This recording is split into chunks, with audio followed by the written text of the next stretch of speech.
Hey, hey, hey, we are back again with another chit chat show. This time I've titled it Live. Let's all have a chat.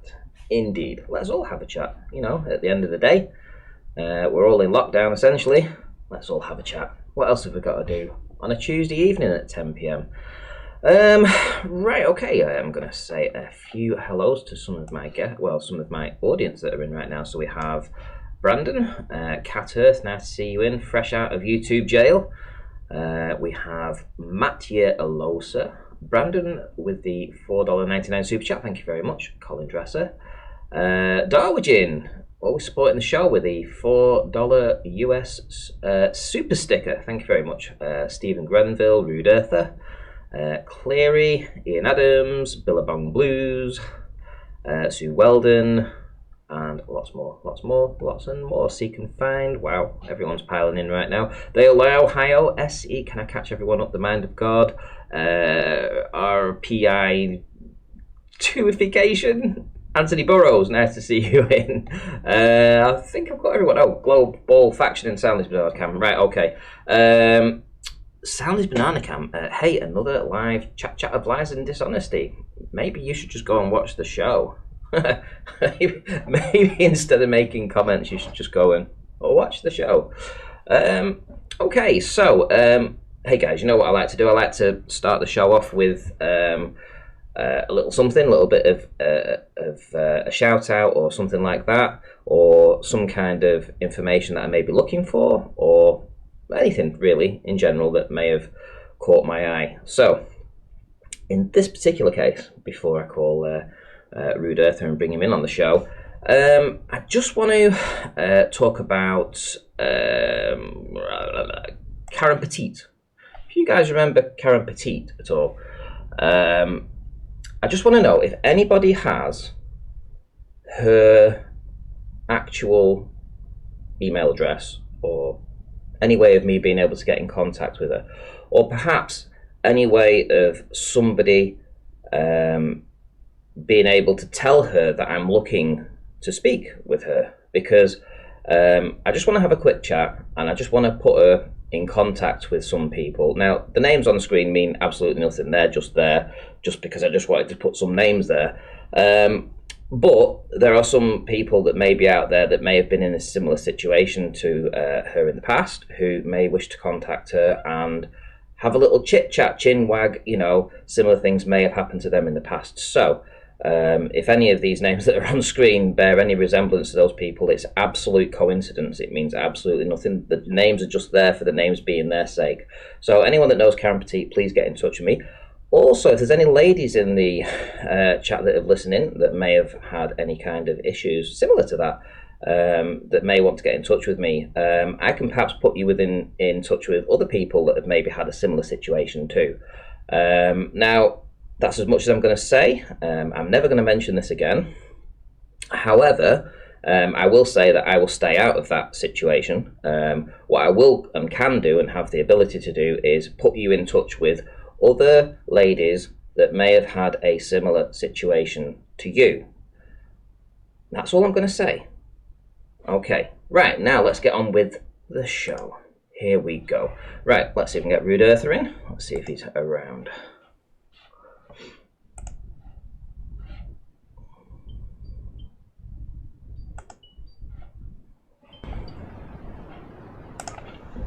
Hello there. Hello. How's it going? I'm phoning up to speak to my agony rant. Agony rant? How's it all going, mate? It's going good. It's going good, my friend. Going good. I saw your video. What can I say? Oh, that was supposed. You were supposed to jump in there with a. Never mind. Sorry, mate, I was frigging switching my phone to loudspeaker. You know what I'm like, I can't have it next to me here. Shout out to Cleary for the $2 super chat, who says, Scheming Warrior is amusing. I believe he's done an opinion poll and 2 videos today. Now, I'm not really going to discuss it, to be fair, right now. It's getting very sad and very desperate and very telling, really.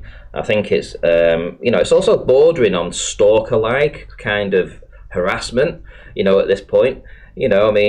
The guy just needs to chill the fuck out and move along and mind his own business and get on with stuff. Because ultimately, what he's doing here is just tantamount to making me want to phone up the old Bill and say, "Yeah, you want to have a chat up to this guy because it's bordering on that sort of lunacy right now." You know? Yeah, it's just craziness, mate. You know, it's just like, let's just get on. You know what I mean? It's like 7 videos or something now, is it? I don't know. I've not even lost count. Honestly, mate, I'm like not even paying interest anymore. I've been making a video all day today anyway, so. Well, at last count, I think it's 9 videos and a couple of posts. That's at last count. Of course, that's not including all the other chats and conversations and comments that he's leaving here, there, and everywhere. So, you know, it's just bordering on. I mean, and it's quite interesting actually. There's just his fan base, such a thing. You know, his dog, you know, pack of dogs that you know, they seem to have gone very silent. You know, which is kind of telling, really. I mean, the community's speaking, and people are just trying to distance themselves from it. To be fair, that's what I want to do. I want to kind of just distance myself from it. Wait for the court date to come. Let's sue. Let's counter sue. You know, let's see whose claim stacks up and who's a fallacious claim, and then you know the one carrying the can at the end of it will carry the can. We'll see what's what, and then let's just move on. Okay. Right. So you've done a video today, right? You've been out. You've been busy. What have you done? I became motivated. No, I didn't. I was bored. I'll be honest with you, I was bored. And I was just thinking about something that we were discussing with Jem in the chat about, you know, this physical horizon thing. And, you know, for me, I live near the beach. You could tell me anything. You tell me any calculation, any measurement, anything you want. But I know when I go to that beach, I know what I see. And the shipping lanes on what I see go past my house, left to right, right to left. They could do it every day, ships all day long, every day. They're 15 miles away, and you can see the whole thing. Ian Adams, I used a P1000, my friend, the flurfer's best friend. Camera of choice. Camera of choice. When I peel out my zoom, it's almost like Darth Vader pulling out his lightsaber and come to destroy your globe. Yeah, so if anyone wants to check that out, that's over on my channel back there. Okay, yeah, I mean, basically 2 ships on the horizon. One's 15 miles out, one's 18 miles out. You can see the whole thing, and I am 16 miles off sea level. So if anyone wants to go check, I haven't, you know what, I watched the video back before, but I've been getting absolutely mired by family and friends all day, and I had a feeling like this afternoon. I thought, you know, is this like the last day of the world? Because both of my brothers have rang me today, which is just like, whoosh, that is like finding rocking horse shit at the end of the rainbow. So I've literally been off my feet all day, and I've flew out and I've done this little video and that. Yeah, I just that is the observation. I see that every day. That's why I'm a flat earther, because I know for a fact that the measurements just don't work out. Right. Okay. I'll show that video in a minute because I've actually got it ready to play. If you don't mind. Oh, sweet. Yeah. Anytime, mate. Anytime. Okay. Now, before Sun at the beach. before the show started, I was told 007 is pulling Roxanne's strings and is egging her on to take you to court. It's all his doing. Right, okay, I can't verify that, but what he did say next is that rumour has it that he is sending all of his many trolls onto here tonight, so this is a heads up, mate. So thank you very much. So as you can see, you know, we've had a couple of little waffler faces in the chat that I haven't really seen before, flapping the gums a little bit, but ultimately I was expecting like hordes of people to come over, but I mean, if you're sending all these minions over, where are they? You know, where are all these people? You consider 3 people who have all got a PC, an iPhone, and an iPad each. Well, there's 9. Got a gang going. Well, that's true. One person could be as many as his socks account, couldn't he? You know. Yeah. You can just make your legs up on the internet, mate. You don't actually need legs to put socks on. Right. Okay. Listen, I've got your video ready to play, so I'm not going to screen share with you because obviously you've already seen it, so there seems no point in doing that. Oh, sorry, Vance. Can I just say we've got Pete Shea in the chat and he wants a link on Skype. Okay, well, just tell Pete Shea. Well, why do I need to tell Pete Shea when I'm talking right now? Just tell Pete Shea. Come on, man. Okay, right, Pete Shea, trust me. Pete Shea, rant, he said. Right, can you just tell Pete Shea that I'll call him in about 10 minutes? Pete Shea, rant, he said he'll call you in about 10, bro. Thanks, mate. Oh, my days. Right, okay, so here we go. Right, so I've got your video ready to play. I'm going to turn the volume off because essentially it's just music. There's no noise inside of the video other than the music. So you start off with saying you woke up this morning feeling bored. I remembered about that guy who runs a Discord. Was that supposed to be like a... Yeah, you know, I like rhyming and bit of a rhyme there, yeah, I like it. Yeah, you know. Woke up this morning feeling bored. Remembered about that guy who runs a Discord. So how far can we see today? Here we go. Let's have a look, see. How far can we see today? So target 1 was Endeavour, position 18.25 miles away, and you've got the coordinates in there, which is... I have. Pretty good. I also show my ship tracker live on my phone as well, just to confirm that. Okay, and you've got your Google Earth up, so you've got your location details, you've got the distance to those coordinates, you've got the 18.25 miles, which essentially agrees with what you've just said. Let's go on to the next one. Target 2, the Aldebaran J, position 15.9 miles, again with the coordinates in. Pretty good stuff. But how can we verify? Well, how could, if it was going to be a glober here, what I was going to say, how would you verify your elevation and how would you verify your heading, etc.? Well, luckily enough, you've got... at the end of the video, I did show my GPS coordinates as well, if anyone wants to verify that as well. You know, at the end of the day, like, we're flat earthers, we should be capable of reason. I didn't want to put I did want to put the curve calculations in there, but I thought when I actually had the video going, it was literally like 9:30 or something when it when I transferred it over, ready to go on YouTube. And when I realised, I thought, you know what, everyone's flat earthers. If you can't go and research or pause on a specific piece of information that you really want to go see, then you get out of the game. Don't just follow people around like a snail. One thing I would say is your battery was at 33%. I know, it follows me, mate. I didn't even want to mention that. It follows me, mate. Obviously, if you split 16, you've got the old ultimate number of 8 following me around as well. But no, that's a different story, mate. And you've got it's EE. If you turn that around, it's 33. No, stop. Just leave me. I've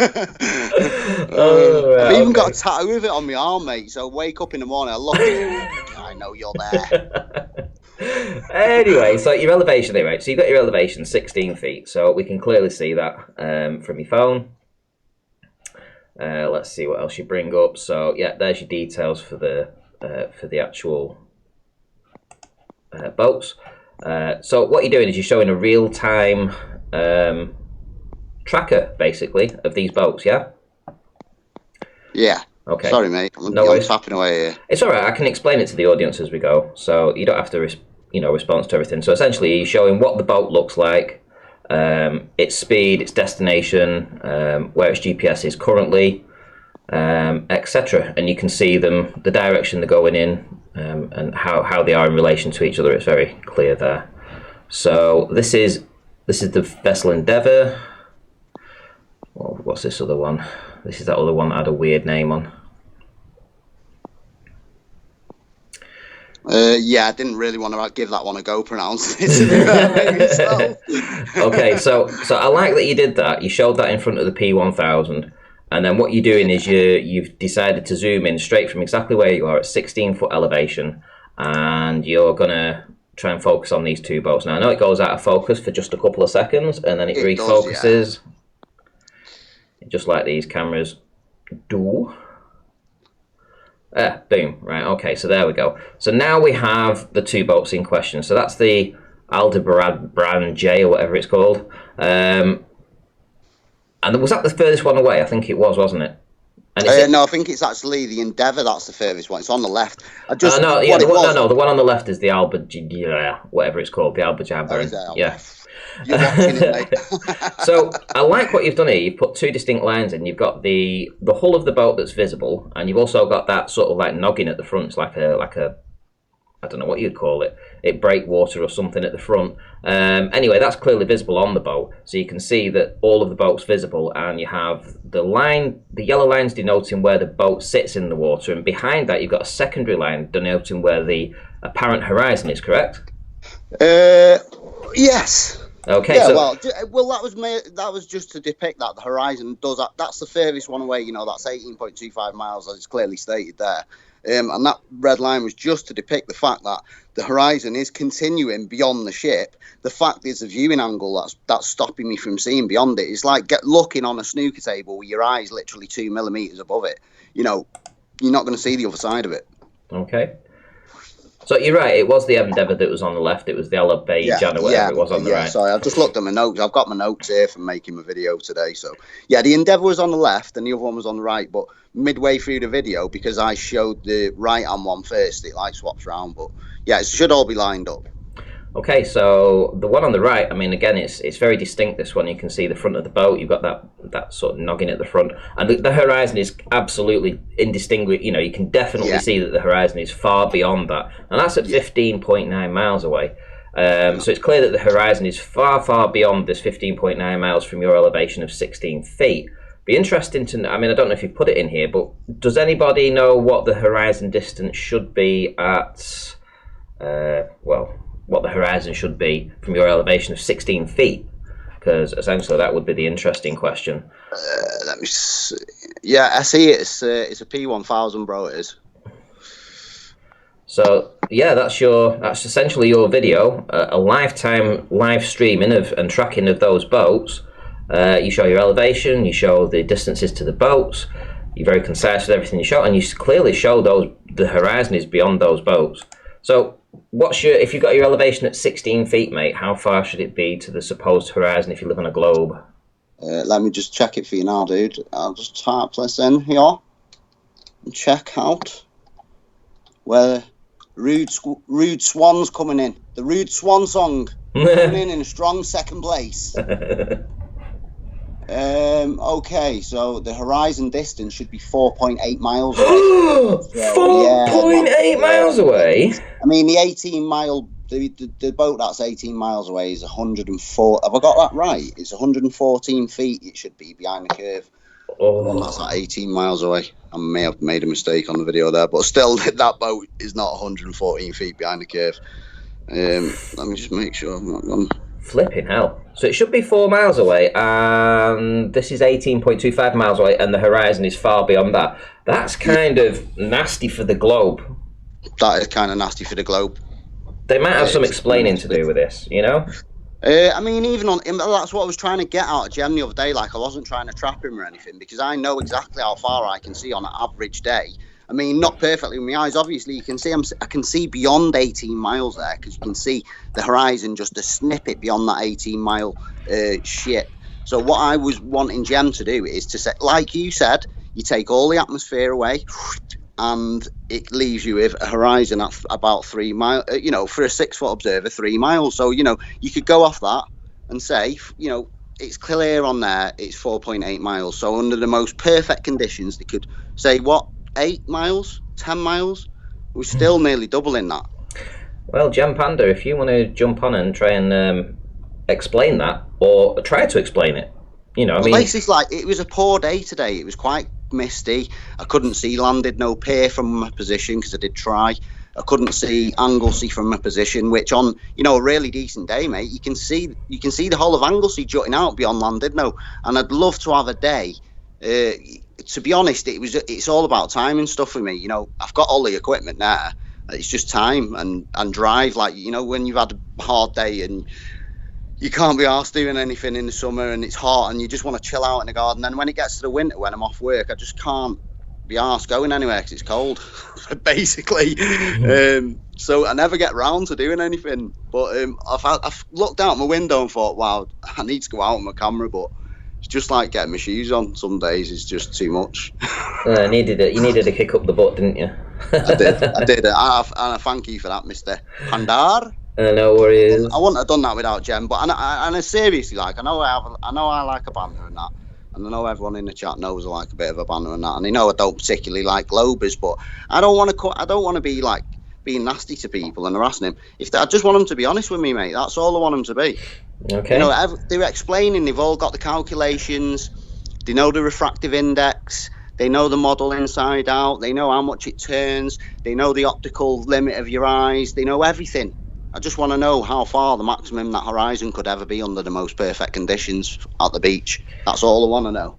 Okay, well, in the meantime, Aaron Armstrong has made a donation to the chat, who says, I'm relieved to hear you happy and laughing. Good on you. Thank you very much. And shout out to Sky Freeze, who's in the chat right now. So Sky Free, in case you haven't checked that channel out, absolutely awesome Massive stuff. Big up to Sky Free. I'm always bigging them guys up on here, you know that, because they destroy the globe on miniature scale. Yep. They're like the Wright brothers of flat Earth. They're like flying the models in the garden, like the Wright brothers were before they made big planes. You know, they're pioneering this information because they're doing it on a smaller scale. These people are claiming, oh, it only happens on a big scale and blah blah blah. These guys are doing it in ponds and shit with little motorized. But mate, you can't. They're killing it. Yeah, they Get are. on Sky Free. So you've got, oh, hang on, Witwit, you skipped my super chat. I'm sorry. I hadn't realised I'd had another super chat there, so my apologies. Okay, so Witchit says, for $1.99, split this with your guest. Yeah. Oh, sorry. I thought you acknowledged that. I did see that before, and I did say I actually don't want anything, guys. I do this for the pleasure. Honestly, I'm cold. I just want to see a big fire start. I've got a big bag of marshmallows and a load of sticks. Listen, you'll have to sue me for it. Well, let me see. Mate, you know how terrible I am on the internet. I've told you, mate. I'm technophobe like you, mate. I almost messaged you before to say, please help. I don't know how to work Google Earth. I just thought I better just sit here and work it out. Because everything's on my phone normally. I just use it all on the phone, and it's so easy on there, isn't it? Yeah, he's second best. Bob says for £2. This is all for you, Randy. Second best, Bob. And I'm a globehead as well, and he's a globehead. Do you know something? Aaron Armstrong, who gave a donation before, he's a globehead too. So yeah, and Witwit, you know. Oh dear me. Well, thank you guys for having the what would you call it? I can't think of the word, but I sincerely appreciate the jokes that you've got going down here. Good trolling.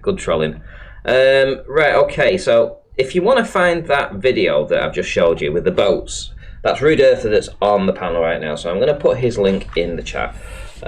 Please go over, please like the video, please subscribe to his channel.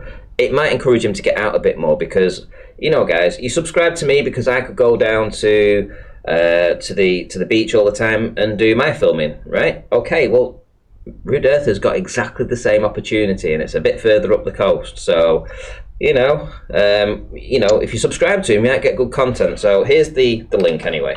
Well, I don't know about that. Not if you're a snowflake. You'll end up going to the doctors for some special tablets. No, sorry, no offence, anyone. Don't triggering. No, I was thinking as well. I was just thinking when I was making my video, making that, on the beach before using my camera. All the times you make videos, it's that those windmills are the windmills I'm seeing from my side, and you've got them lasers there, and I've got my drone, and you've got your drone. Yes. You know, sounds like if we threw it all in a big cooking pot, something nice might come out. Maybe, don't know. Might taste like crap, but we'll give it a whirl if you fancy it. Could you? I mean, if you could get to Southport, I don't know how far it is for you to travel there. Long way away is old Southport. No, I've been all over the country, mate. I've travelled a lot. If you could get to Southport, I do want to do this laser test, but I don't know how you'd work it with the lockdown. Whether or not you'd be able to just go down to the beach and do shit like that. But, it's got to be classed as essential, surely. Does it work? Would you call it work? What are you doing? Is it essential? Well, depends. What shape do you think the Earth is? It's a globe, then it's definitely essential. Here's my card. Check it out. Let's get that. Let's get your imagery up again because it's pretty awesome, to be fair. So this is from 18.25 miles away. Let me try and get it without the lines on so that you guys can get an image of that. Perhaps you want to get a screenshot or something. Shout out Joe. Is it Josie or Jockey Mossillo? Josie Mossillo. Shout out, man. Yeah, he got new subs. Sub me up. Thanks to all the subs he subbed me yesterday as well. I had about 3 subs yesterday. That was cool. Nice one, guys. Big up. Big respect. Yeah. That video was a special one for you guys, you newcomers. So there we go. So there's boat number 1, 18.25 miles away. Your elevation was 16 feet. The horizon should have been at 4.25 miles away or thereabouts. This is, almost 4.5 times further than where the supposed globe would be, globe's horizon would be, and you can see that the horizon is beyond the boat. We go on to the next image, and yeah, it's just as devastating. So, it's kind of game over. These black swans seem to be coming out all over the place right now, don't they? Yeah, definitely. Look at that. I'm just replying to Ian Adams. I'll say anyway. Yeah, man, I would take a dog, but I lost my big homeboy, mate, at the start of the year. Yeah, you had to go to the next place. Okay, so let's bring old Petey Shea in. Here we go. I know he I asked him to come on yesterday. Actually, I gave him a call, but he didn't pick up, so he missed out then. You're not coming in, Pete? Probably buggered off somewhere else, thinking don't want him in here. If you're in there, Pete, get on up here, man. Let's get drinking some diesel together, whatever it is. I was looking up some Irish sayings. I thought I'd make him feel at home a bit. Just told you my old Mrs. E's she's half Irish. She likes the old potatoes. On a Sunday we have 3 types of potatoes: mashed, boiled, and roasted. And you'd be damned if you don't eat them all. Mm. You can't beat a good potato. You can whip it, however, or mash it. You can't whip a potato. I've been told off for arguing with you, Pete. Apparently, I'm not allowed to argue with people from the motherland, no matter how wrong I think they are. Well, I mean, I don't know who you speak to. I sort of told you off myself. So. Yeah, well, that's Mrs. E for you, mate. I've had to come in the other room, mate, to speak to you. I'm getting bloody shouted at, mate. What do you think of this? Everybody. What do you think of this video, Pete, that you put out today? Then the one I've just been showing. I missed it, actually. I've just been out for a second, so I missed it. But what it shows an horizon that shouldn't be visible, or what it shows an object, is that? Yeah, so Rude Earth has been out this today. He does a concise video altogether showing his GPS, his elevation, how far these boats are, where they are, live tracking them. So he's live tracking them with a P1000. He zooms into them, 18.25 miles away, Pete, and the horizon is beyond the boats. The horizon should be at 4.25 miles away, so something's kind of gone wrong there with the globe. It's kind of like maybe gravity's had a day off, do you think? Flattened it out a bit? It's the usual, and I have to point it out. Carter's Wide Awake back in 2016, coming up with many Black Swan after Black Swan after Black Swan, right? And that's just another one to add to it. I've often said the greater question for us flat earthers is, where is what I call the true horizon? So where the land or the water really ends, and the sky begins. This is where we come into controversy. And I say the horizon actually rises to eye level, Ranty. So that means it's water all the way to eye level as we look out, except it doesn't appear that way.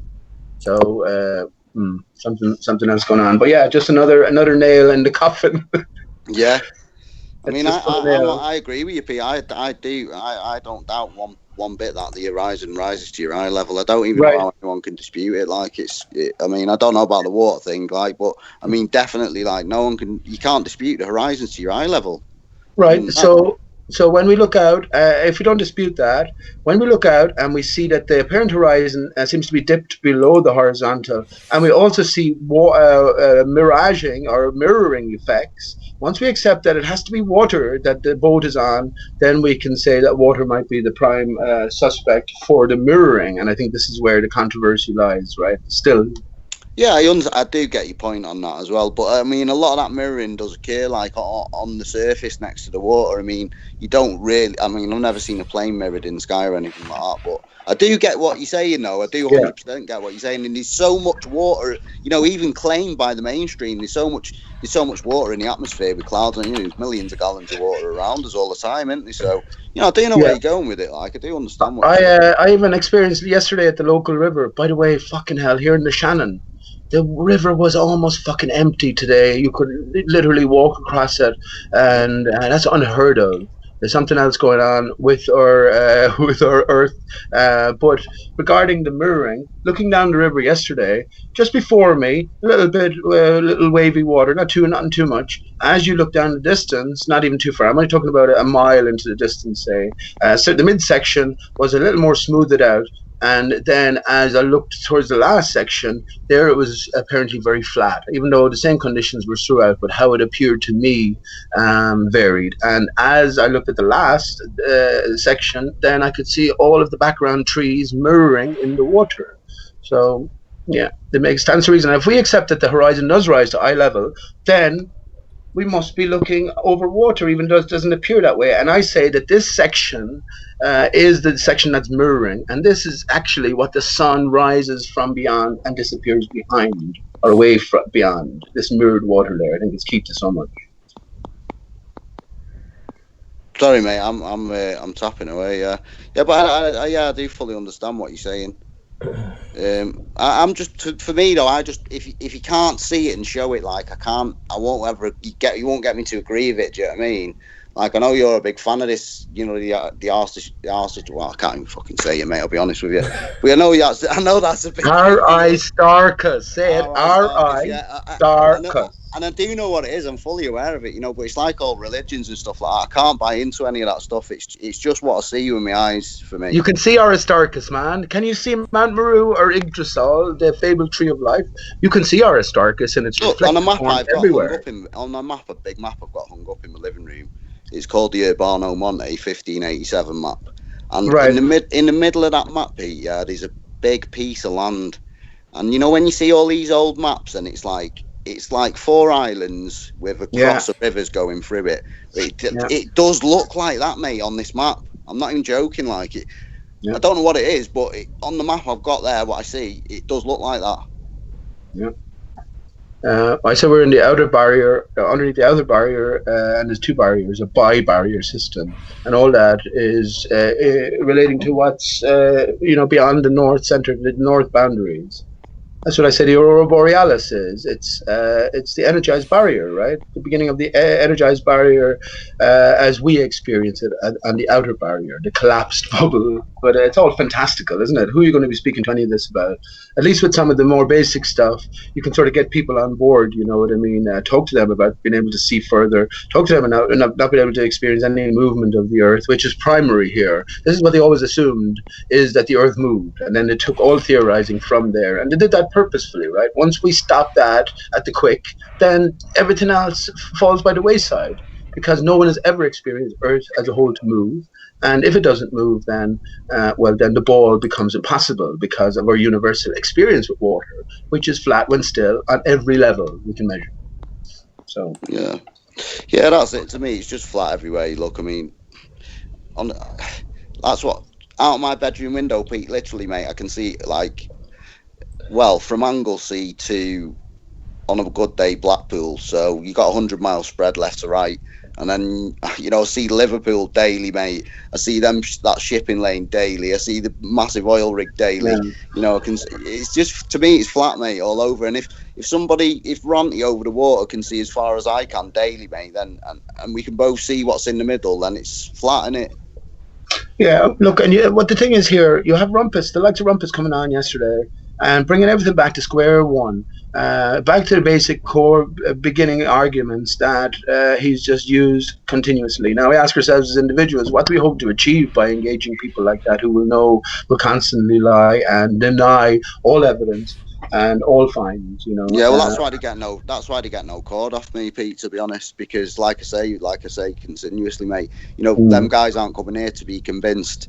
They're coming here to either make a fool of us or to sway people in the chat who were listening, and to make us look foolish, so the people in the chat look at us and go, "Oh no, these guys know."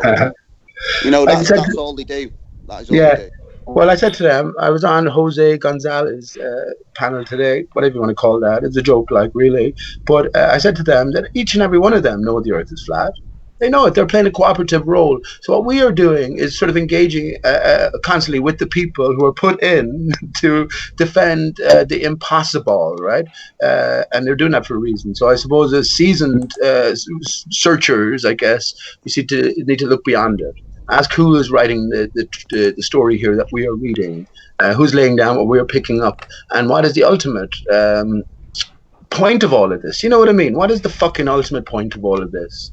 I have an experience today about, I'm very nearly in prison tonight, definitely, absolutely definitely, right? But anyway, what's going on? You know, and I think because we're on our own in this sort of search, all there is your mind trying to make sense out of all of it. We have to sort of look beyond the basics. Otherwise, you'll just end up getting stuck with the same fucking characters like Rumpus over and over again without progressing in your own thinking. That's my own thoughts on it. And let me just say to Ranty as well, all of this drama, Ranty, smells to me, and it smells like when I'm thrown back to the time Patricia Steer and Antonio Subaratz, both actors on the stage. Let me say Subaratz backwards, a star I B us. R-I star C-H us. Yeah, that's beyond, coincidence. But I knew it at the time. What that whole drama was about was dividing the flat earthers. So you had this happy family, this beautiful fairy tale story, two flat earthers coming together for happy ever after. But the whole drama then regarding the transgender thing was thrown in our face with Antonio swearing black and blue. This is the case, and Patricia denying everything. I say it was all orchestrated for the purposes of, revealing the theater first of all, and then divide and sort of maybe conquer, And all of this stuff, Ranty, is sort of seeming the same way to me, I have to say.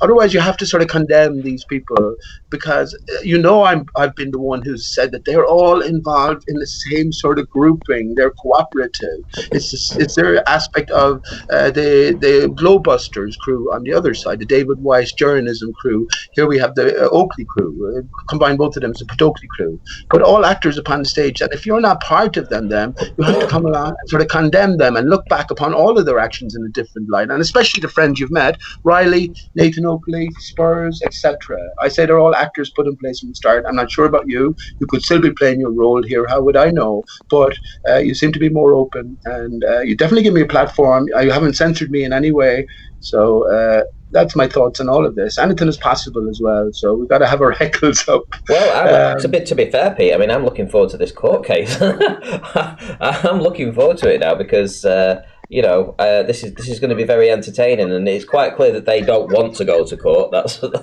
the whole reason why they're making all these videos and exclaiming many times that they don't want to go to court. I wonder why they don't want to go to court.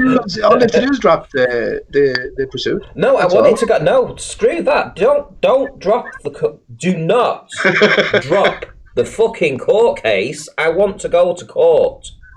I want to go to court. If they drop the case now, after all this bullshit, right, you'll know they never had a fucking case in the first place. I want to go to court. I'm desperate to go to court. I'm ready for this. Maybe, does your partner feel the same way? Oh, yeah. Yeah. She was upset the other night, as far as I remember you saying. Yeah, she's still a bit upset about the whole thing. The whole way. That she knows what I'm like as a person. So she knows that I was doing things in the best interest to help someone else, and to just end up getting what I'm getting. She feels it as well. So what can I say? But listen, I'm just ready for this now. Screw that. I want it to go to court. Do not drop it. They better not drop it through lack of evidence or try to wiggle out of it. Fuck that bullshit. It's going to court. Maybe you should develop then a sort of really in-depth series of arguments and have it heard, and you could use it in one sense to sort of bring light to the flat earth issue. Now the only problem is, if it is publicized to any degree, will it paint the flat earth in a dark light, or the opposite? You know what I mean? Here we have friends, I guess for years now, Ranty, and suddenly they're apparently, as the story goes, have turned against you and are willing to resort to these things that you don't do to friends, especially when you accept that, well, you got things kind of wrong. The error was theirs, as it seems. Well, So, the thing is, when you've got 90% of people, sane people, 90% of the sane people are out there defending me, even from the Globe side, as well as the Flat Earthers. I mean, it kind of tells a story. It really does. But hey ho, And as I say, I just want this to go to court. I want it to, I've given them every opportunity, but this relentless attack on me by a sleeping warrior, I want to go through the court case, get that finalised, and then there'll probably be some other proceedings that I'll wish to take against Sleeping Warrior directly on the back of his current situation, the amount of videos, etc., that he's putting out. So there's a lot of things that I want to look into there, because this is just beyond ridiculous. This is an absolute witch hunt, and I'm going to not only clear my name, but I'm also going to make them regret what they've done. For now, that's it. Game on now. Yeah, that's it, mate. You just got to sort it out. I'm just tapping away with Shills, and he seems to think I'm putting out this info because I'm saying the horizon rises, but no, it isn't. No, it's not this info, mate. Getting a plane, the horizon rises to your eye, mate. The line where the sky and the ground meet rises with you when you go up. Yep. It doesn't matter what. I'm not here to disinfo you, mate. I'm here to tell you what I see. That's it. Like, I went out of my way today to show people what I meant when I was saying, the distance to the boats. I wouldn't accept anything unless I could see it. But when I go up further up, I live near mountains. If I'm at the beach, the horizon's off in front of my eyes. If I go up a mountain, it's off in front of my eyes. If I go in a plane, it's off in front of my eyes. It's always in front of my eyes. And that is to me, that's what I see, and that's it. I can't fucking say anything else. I can't deny it and make something up for somebody else. That is what I see. When I go up in a plane, that's what I see. Go up on a mountain, that's what I see. In answer to Mark Collar, they're saying they're dropping the case now. I'm just saying that no, Sleeping Warrior just keeps posting over and over. We don't want this to go to court. We want to settle it out of court as he makes more videos about things. So, at this point, it's beyond. This is bordering on, what would you call it? This is stalking, isn't it, or something? Or this is kind of abuse. With what's going on. You could countersue. You could file a countersuit, a defamation of character. What he's doing is casting negative aspersions upon your character when the case is proven, and especially by the beneficiary, not the beneficiary, the donator, Sam behind himself, whoever he or she may be. You could do that. You could take it down that route. Yeah. But what's Riley's game here, Ranty? Oh, when you parted ways, right? You started exposing a few things about Riley, taking your ideas, same with Nathan. What's their position what's their game at this? What's to be gained from all of this? And also, I will ask you, what's their position in general on the corona hoax, or whatever you want to call it? Again, I honestly don't have any idea, because I haven't spoken to those guys for a couple of months, if not longer, maybe 3 months. So I literally don't have any idea about anything that they're thinking about. I don't have a hotline to them personally. Well, I do. If I wanted to, I could probably get in touch with them. But I've not spoken to them, so I wouldn't really know. So Riley raised, what was it, $2.5 for a thesis. Do you think this is all a scam now, a scheme? Say that again. Riley raised $2.5 or so for a thesis, and he did a year supposedly in a specific university. Do you think this was all a scam, a scheme that led to nowhere, and was purposely put that way? As far as I know, and this is the God's honest truth, as far as I know, it's not gospel. I do not know this for 100% certain, so it's just what I've been told by somebody who may well know personally the person involved. So it's kind of speculation here, but I've been told that he handed it in late. That's what I've been told, in which case it's an automatic fail. So that's what I've been told. Now, whether that's true or not, but I have it I have it from a very good source, but you can't take my word for that. So, do with that information whatever you will. You're on mute there, Pete, for some reason. Pete, you're muted.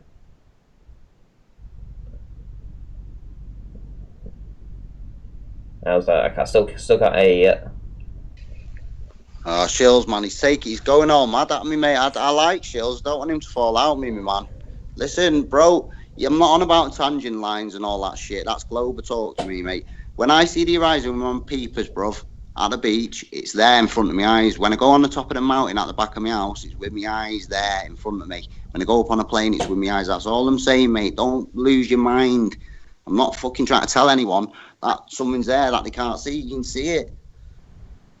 So YU says it was marked. So again, I don't know. I'm only going off the information that I've been told from somebody that knows him. So, in real life personally. So they said that the person, that he handed it in late, and if it has been marked, they might have been able to get away with it getting marked. But I just don't know. I haven't a clue.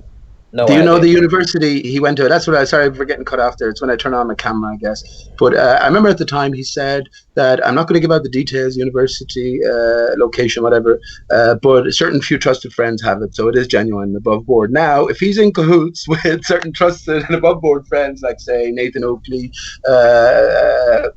Roxanne Durante, Super Chat Denier, whoever this 007 guy is, Adam Meakin, well then, they'll all vouch for him anyway if they have dishonest intent from the start. So what you said there, do you know what university he went to? I've been told. I do know which university he's gone to. Let me just address you in the chat. He says, "Will you take Arctic Reflections up on his offer?" I don't know what his offer is, to be honest. My memory's quite vague on that, so maybe you can remind me. But thank you for the super chat. Yes, I do know what university he went to. Will I be inquiring over it? No. I did donate. You could to give it out. I if you give the name out, that you wouldn't be betraying any confidences there, because he's actually betrayed your confidence and potentially betrayed the confidence of all the honest donators, right? Yeah, but I'm not that vindictive, so... Not vindictive? Well, I'm not that vindictive, and also, if there's going to be a possible second court case, I don't want to give him any ammunition to come back at me with.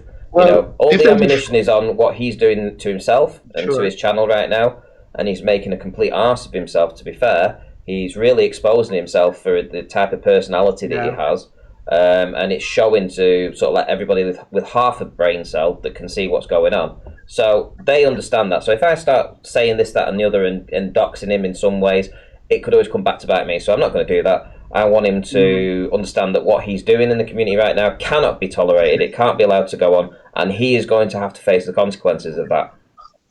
Well, you're just after making things a little bit worse by saying that you've heard through the grapevine that he deliberately submitted the thesis late. And I didn't say he deliberately handed it in late. I said I just said I've heard.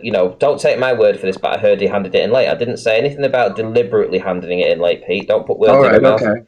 That's just the words that's just what I have as information, but. Again, that's just from somebody else's lips to mine. But if you're asking me specifically for what university does he go to, I'm sorry, but I can't give that out.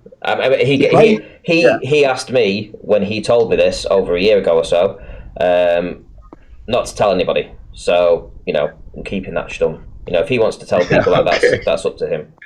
You're keeping his confidence. The pity the same can be said for him to you, right? If I donated to that, I'd be anxious to find out if there's any truth to this, because if it's all been a wind up, I want to fucking know about it. This is the worst thing I've found about Flat Earth. It's a lonely journey as it is, right, coming to this point. But when you realize that your own side is infiltrated and put in place from the very outset, that makes it all the lonelier still. But there is hope. I say that's a necessary part in it. The farce is revealed. The theater is revealed on all levels. So it comes back to the intelligence and the heart of the individual to make sense out of it all and sort of move beyond it. That's what I say.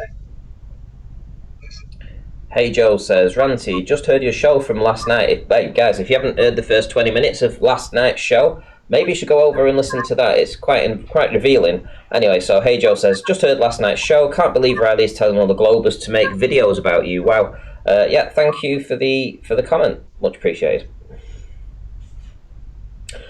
AJM says, just spill the shekels for fuck's sake, Ranty, and be done with it. I'm starting to think this was all organised for entertainment. Yeah, but at the end of the day, I'll just be as bad as them, mate. And to be honest, like, if you've heard what I've just said, I don't want to appear as anything other than I am, which is just, I'm keeping somebody's confidence here, which is what he asked me. I don't want to be dragging extra drama into this. Let's keep it on track. He's making videos that are fallacious wrong, and he knows they're damn well wrong. In every respect, they're wrong morally. legally every kind of way you can think of just to try and spur it, create Sexually drama. wrong. What? Sexually wrong. You said every way I could think everything of. Wrong. Yeah, everything. And the thing is, if you listen to that statement that he keeps repeating, it's part of a sentence. It's part of a sentence. It's not even a separate statement. It's not like I said, as a matter of fact at the start of the stream, or anything like that. It's part of a sentence following on from somebody that's just given a super chat for Roxanne. It's literally so in context with what went down, and he's just cherry picking. And people that just listen to one side of the argument clearly don't get the whole, haven't seen the whole show, knew everything went down. And that's just hey, that's their lack of research if they're doing that. Listen, the Irish are no fool, right? And I was there that night, and the embarrassment was tangible with Roxanne. She knew well that the massive super chats were coming to you, and it was sort of unbalanced and awkward because you choose my words carefully. You mentioned at the start of the show that Roxanne would appreciate any help towards whatever funds she required towards sustaining herself. But she was aware that the vast majority of those funds that were coming in from Sam Hine were for you. So she was sort of meekly embarrassed and silent if you pay attention. And I realized that at the time as well. So she certainly has no excuse. And if she's coming along saying that, I didn't realize at the time, or whatever story she's spinning, I say she absolutely did. I was there. I mentioned it in the chat because it was sort of funny in an embarrassing type of way.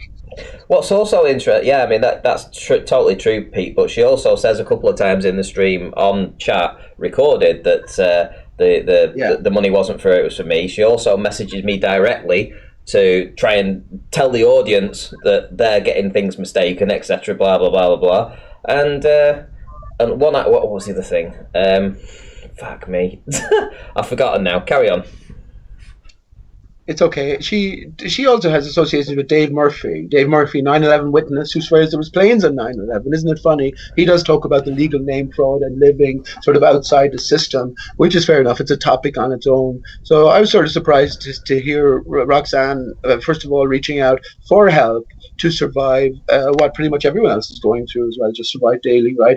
But let me just say about Riley, and I long since sort of appreciated this myself, that he's the slippery lawyering type put into place to court controversy. And as you notice over Riley's time here, he has just been constantly back and forth with the same polar characters, Alan B, Rumpus. They're all in contact, and maybe you are as well, Ranty. I'm certainly not, behind the scenes. So there was never an honest sort of intent to begin with. It was all role playing from the start.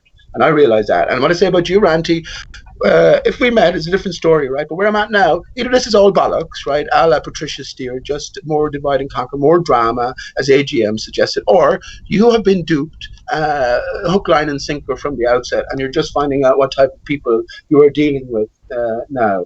So it's one or the other, I reckon. Shout out to Ian Adams. I was listening that night, Ranty, and donated to Roxanne. You are correct, Ranty. Thank you very much for the comment there. And Where's Wally's asking, when will Ruhif's video be back up? The Globers live stream. As far as I know, the video's up. It should be. I have no idea if it's a video that they've taken down. I don't know. I've not been informed of a video being taken down, so it should be there. Mo Sampson says, this is what simping gets you, bro. Yeah, I'm going to keep myself to myself now, trust me. Anyway, don't settle out of court anyway. You need that money, Ranty, to restock your freezer. That was brutal, mate. I mean, the stink from that freezer was horrible. Yes. Honestly. Overloaded, you must have done it. I would think so. I mean, I didn't know you could overload a freezer, but to be fair, that would seem to be the case, because what we were doing was getting like a pack of bacon and cutting it into, making it into sort of like 3 lots out of 1 pack of bacon and putting it in freezer bags and all kinds of stuff, and sort of like cramming it into every kind of orifice that you could find in that freezer. So, yeah. My mistake. I mean, and also people said to me, well, why were you doing that anyway? Because meat only lasts for 4 months. Tells you how good as a prepper I am. I mean, you can tell that I've never prepped before, but I just thought, we'll get loads of meat in, put it in the freezer, we'll have it in there for a year, it's not a problem. But they say after 4 months that, it's basically worthless anyway, so... Listen, if you were starving, that would do. But isn't it funny, Mark Sargent, with his clues, he tells us he was a prepper. Isn't that funny?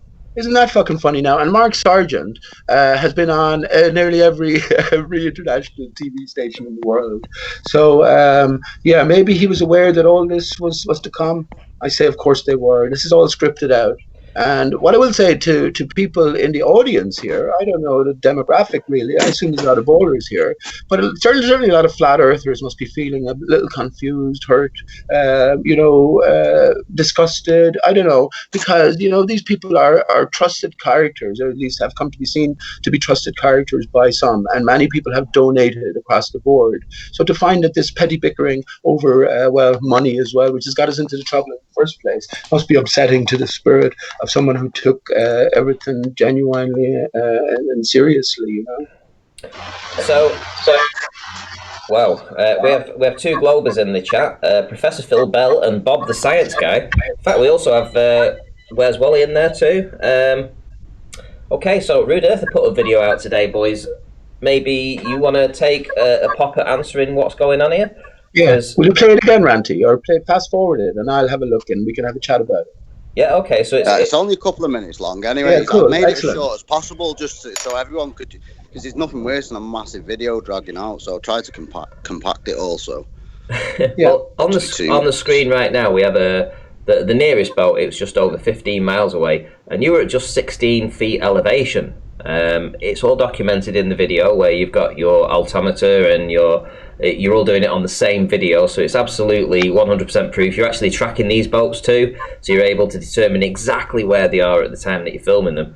So the horizon should have been just over 4 miles away, but this boat is at 15 miles away, and we have a boat prior to that that's 18 miles away. And what's evident in both of these is that the horizon is beyond the boat. The horizon is beyond the boat.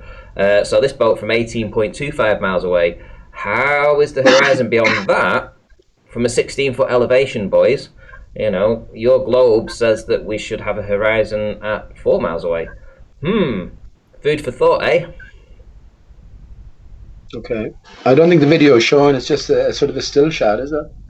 Yeah, I'm just showing the still shots. I did play the video earlier. Okay. But, and you've got all the GPS and all the coordinates and him actually doing it live. Yeah, but the first thing Wally said is like his little mate Ruhiff said when I made my other video. Are you sure you're at 16 feet elevation? You look much higher there. Well, I'm pretty sure I probably wouldn't look much higher looking at it on the screen from your bedroom. You got Google Earth, mate. How about this? How about this? How about this on the screen right now? So here we have it on your phone with your altimeter, 16 foot. There we go. That's kind of in your face, isn't it? 16 feet. There we go. Boom. And then let's play the video a little bit. The altimeter's there and the GPS is there, guys. So, that's all live on my phone just as I was sat there smoking a bifter, mate, going out my way for you numpty globers. Yeah. Because flat earth people don't need to see this shit, mate. They've already seen it. They've seen it. They know it. If they know it, they know it. They don't need to see it all again. This is just for yous. Idiots, mate. Both boats were tracked actually live. Your elevation was documented. Yeah, I mean it's pretty damning for you globies here right now that the horizon is beyond these boats. It is kind of nasty, that. Got some explaining to do, methinks. Maybe you want to hop on. Here we go. Hey, Wally, that tide, mate, it's about... There's nowhere near out there, mate. It's 5 times further than that when it's out, pal. The tide's pretty much in there, mate. Tide. You can check the time anyway. Check the time and the date. It's all on my phone now. I'll tell you what. Go check the tide times. Rude. I'll tell you what. So you were at 16 feet. Can you do me a favour, Rude? Can you put your elevation at 50 feet, just for argument's sake, please? Put your elevation at 15 feet, just to kind of like give him a little bit of leeway here, Right, so I know them ships there going out there. They're about a maximum the 60 to 70 feet high. Yeah, but how far's the horizon? How far's the horizon at 50 feet? 50 feet high. Let's see. 50 feet high, and I'll put a 30-mile target to the Just put 30 miles so I can just get the horizon readout. Oh no, Ranty, why did you say that, mate? Go on. It's got a target hidden height of 303, mate. The horizon distance is 8.65 miles, mate. Oh, so yeah, they're still well beyond the horizon at 50 feet above sea level. So there you go, Wally, mate. So even if it was in my back garden on the top of the mountain where I live, I'd still probably be barely 50 feet high, you nugget. So even if they deny the evidence of the video which shows you 16 feet elevation, let's give you 50 feet elevation, that would still only place the horizon at 8 miles, and this is 18 miles away, and that boat's beyond it. What happens if you put... hang on, wait a minute. Smart. What happens if you put your elevation to 80 feet? Hey, and can I just say, Randy, as well, yeah? That was off the cuff, mate, because that's how it is every day. I could just go down there every day, mate, and do that every single day, mate. That's just standard. Yeah, it's your standard refraction, mate. You see beyond 18 miles, work your globe around that, you plonkers. Your fucking globe will be massive. What about 80 feet, Rude? Come on. 80 feet? Come on. You're pushing it now, I think, at 80 feet. I think you could be pushing it a little bit at 80 feet, but we'll see. We'll see. Let's do 80 feet. Let's say you're 80 feet. 80 feet in the air, mate. My garden's barely 80 feet. I live on top of the mountain, man. So the horizon distance still only 10 miles. I'll tell you what, I know how high up my house is. Listen, Rude, I'm sorry, but you're giving too much information right now. People will be taking... over 100 feet, mate. It's over 100 feet. Okay. I'm just saying people will be taking information and dotting it all down. No, I'm not going to. I'm giving no accurate thing. It's over 100 feet, right? So even over 100 feet, I'm over it, guys. Believe me, I'm over 100 feet high. Okay, what about 13 miles? 13 miles. 100. Do 120 feet. Do 120 feet. Let's say you was 120 feet high. How far should the horizon be? Yeah, it's like, well, I'm not far off 120 feet up, mate, so that's what it is. I'm like 180, it's 13 miles, yeah. 13 miles, oh, so that's still not I'm probably a little bit higher than that, mate. I'm maybe closer to the 150s, but, yeah, okay. I mean... I thought you said you were at 16 feet. He was at 16 feet. We're just taking the piss. We're just taking the piss out of the Globies here, that trying to say that he was maybe it was 16 feet, maybe it was 18 feet, maybe it was 20 feet. I said, well, I'll tell you what, how about give them 120 feet? How high will he have to go, Pete, to catch me? All right, okay. To see that far, okay. So how high up can fucking sea be lapping at the sand in front of you? It's much further than 100 feet anyway, I should imagine. Definitely, it'd have to be. What do you say? You're seeing 30 miles? Is that 20 miles? No, the furthest one's 18 miles. But you know when you see, the ship, when you see a ship and you see that big, like the bulge on the front of it, the bow. Right. You know what cuts the waves? You can actually see that jutting out the water. Like, I'm literally on the beach. Like, I'm on the beach. Isn't that amazing? And when we try to decode the picture, the 2D image, right?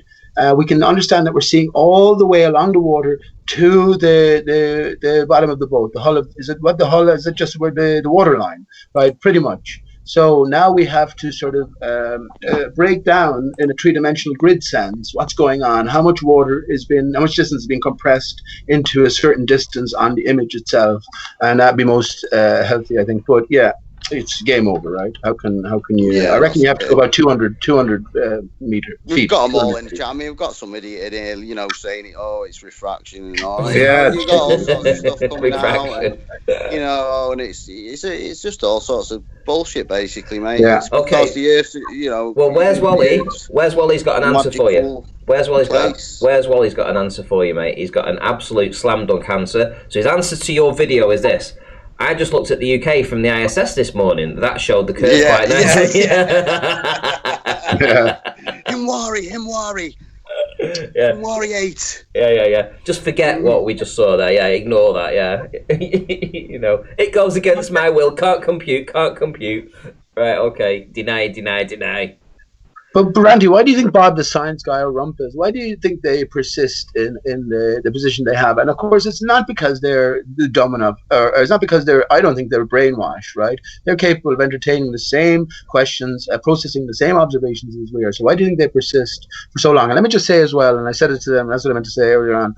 I said it to all of these guys. In all of their thousands upon thousands of hours collectively, all of them have spent that amount of time over the years.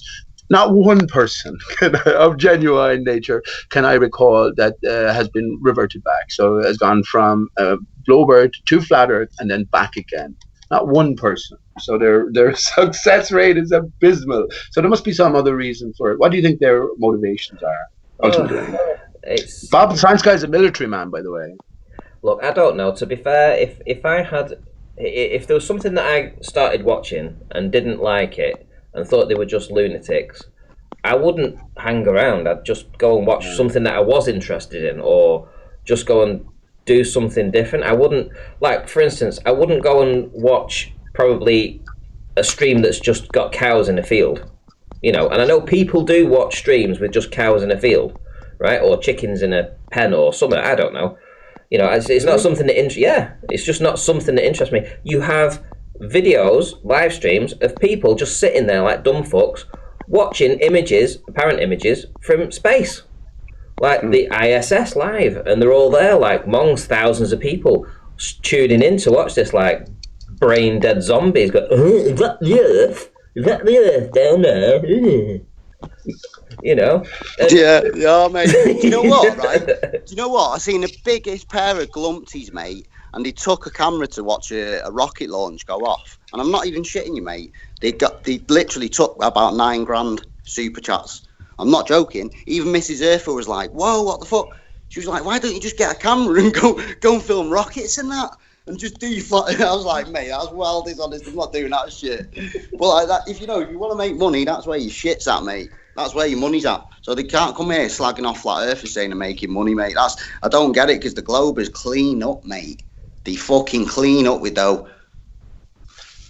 Right. Well, I don't want anything. If any of you ever see me ask for a fucking penny off anyone out there, mate, I tell you now, fucking shoot my channel to pieces. You got my permission. Soundbite that now and take. Why are you so adamant about getting a penny? Do you think it corrupts Rude Earth? I don't want money, mate. I just want to see the end of the system, Pete. I don't want money. Money is the system, mate. I don't want money. I make my own money. The money I need, I make myself. I don't want anyone coming to give me, mate. Do you know what I mean? I've never asked anyone for anything ever. Don't give anyone super chats for Rude Earther. No super chats for Rude Earther. If you want to give any donation, mate, blast them for Banty. It's his channel. I put the time. Don't send super chats with Rude Earther's name on him. He doesn't want them. I just do it for I like the way you call your Mrs. Earth, right? Or Miss Earth, whatever. But so what do you think of channels then who do collect money, and some of them quite a lot? I reckon when money enters, the shills, mate. Right? The definite shills, mate. 100%, yeah, definitely on the make.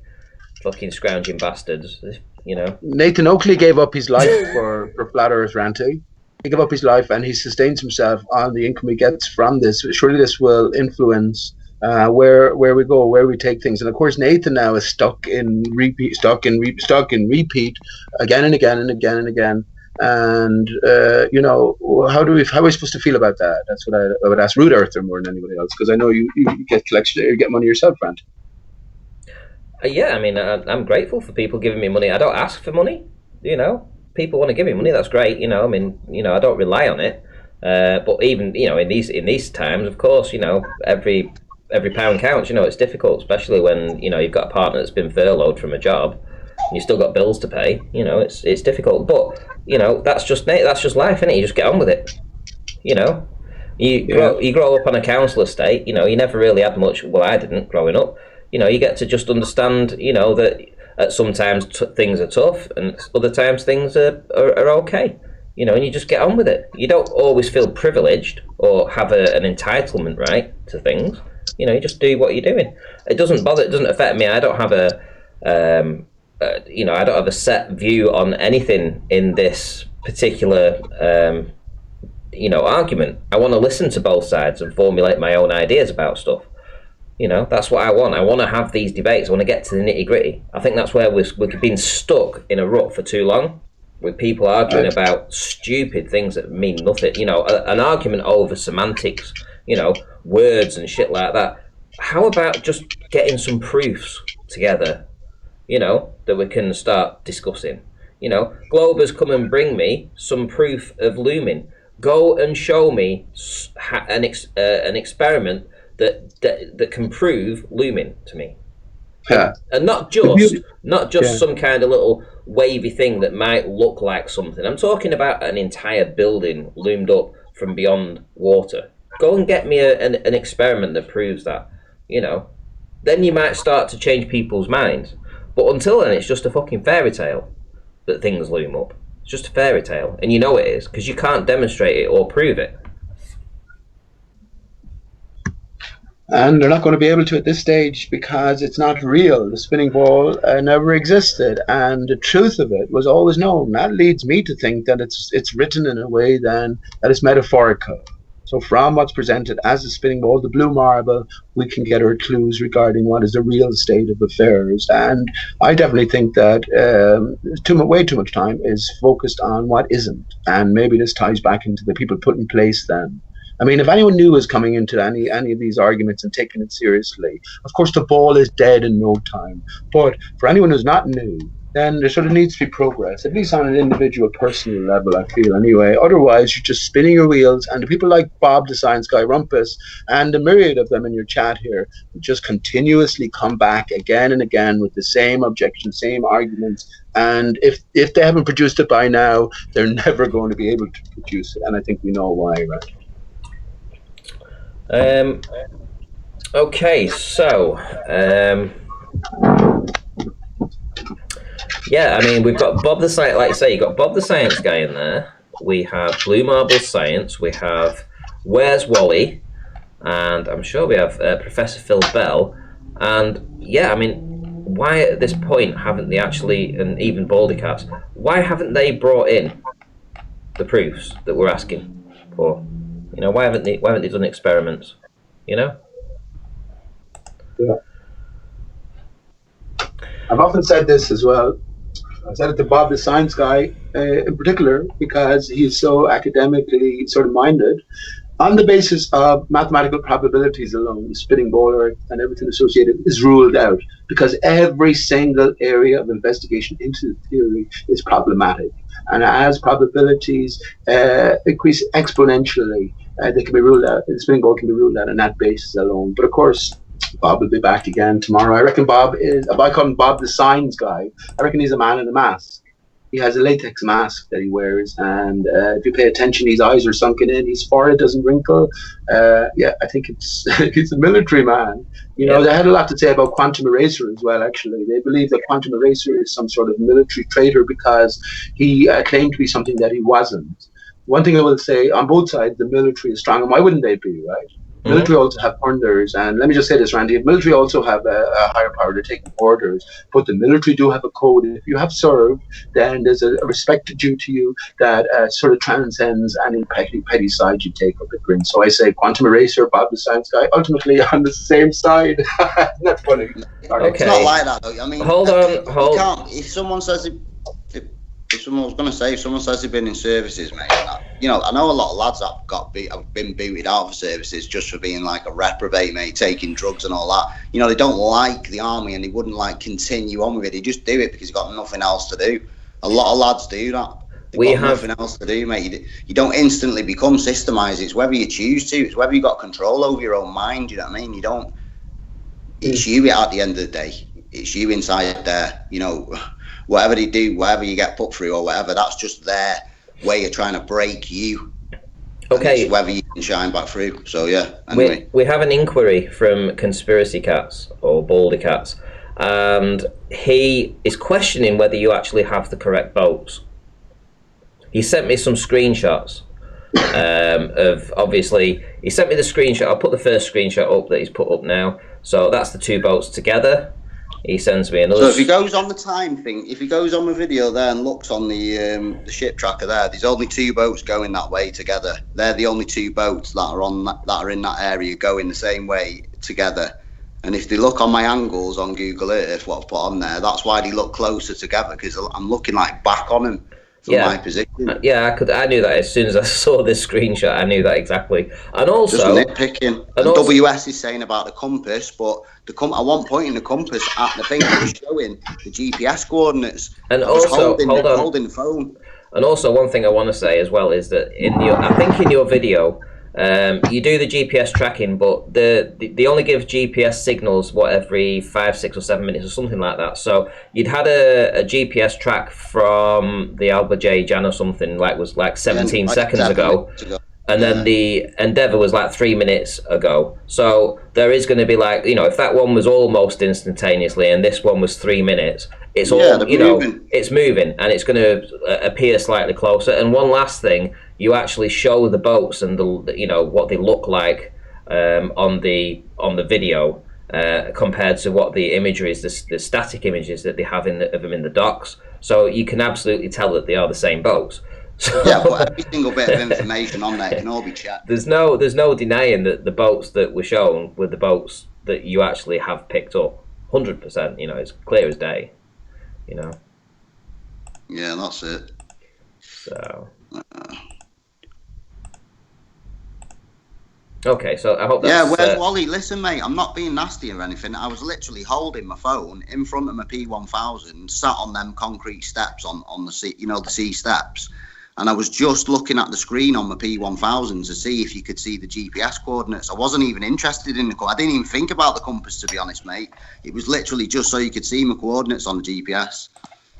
Right, okay, so let's have a look at this to sort of draw a line under this. So we've got the two images of the boats. Let's see if they look the same to the boats as they would look in the harbour. Let's see if we can get them up. Let's find a screenshot for each. Right, hang on, what's it called? So do you have a call sign or anything for these boats so that we can check it out? Well, it's just on that ship tracker, and it was literally live while I was sat at the beach. I mean, I only had that for reference, and when I look on that ship tracker, if you look onto it, there's only two boats together in the vicinity that are going that way, close together. There's no other boats it could be. There's no other boats in front of them. There's no other boats behind them. The shipping lanes are behind the windmills. They can't go through the windmills because they've got to have at least a mile health and safety barrier. So they go behind the windmills so you can check even where the GPS coordinates on the windmills are. Them ships are there, mate. It says it on the thing, mate. I can't even explain it. And if they're going to deny it, you're just going to look like a liar and an idiot. If they're all going to sit there and deny it, they're just going to look like they're spitting their dummies out. Okay, well, the only way to address it is to actually address it. So, there has been times in the past that things have been misidentified over water. It is kind of tricky, and I absolutely believe that you've got these right. But you know what these globers are like. You're showing them evidence that's a plus 18-mile horizon from 16 feet. Let me just finish. From 16 feet, you're showing boats that showing a horizon more than 18 miles away. Now, this is devastating for them. So on the fly, I need to check these boats out. Let's get the images of what they look like, in the harbour, and see if we can match them up. And then I mean, if you Google the names, they'll come up in Google. If you just Google the name of the boats, that's what I'm going to do now. So here we go. So this is the container ship Endeavour, right? Okay, so let's take a screenshot of that, and leave it to me, guys. You carry on the chat, and I'll sort this out.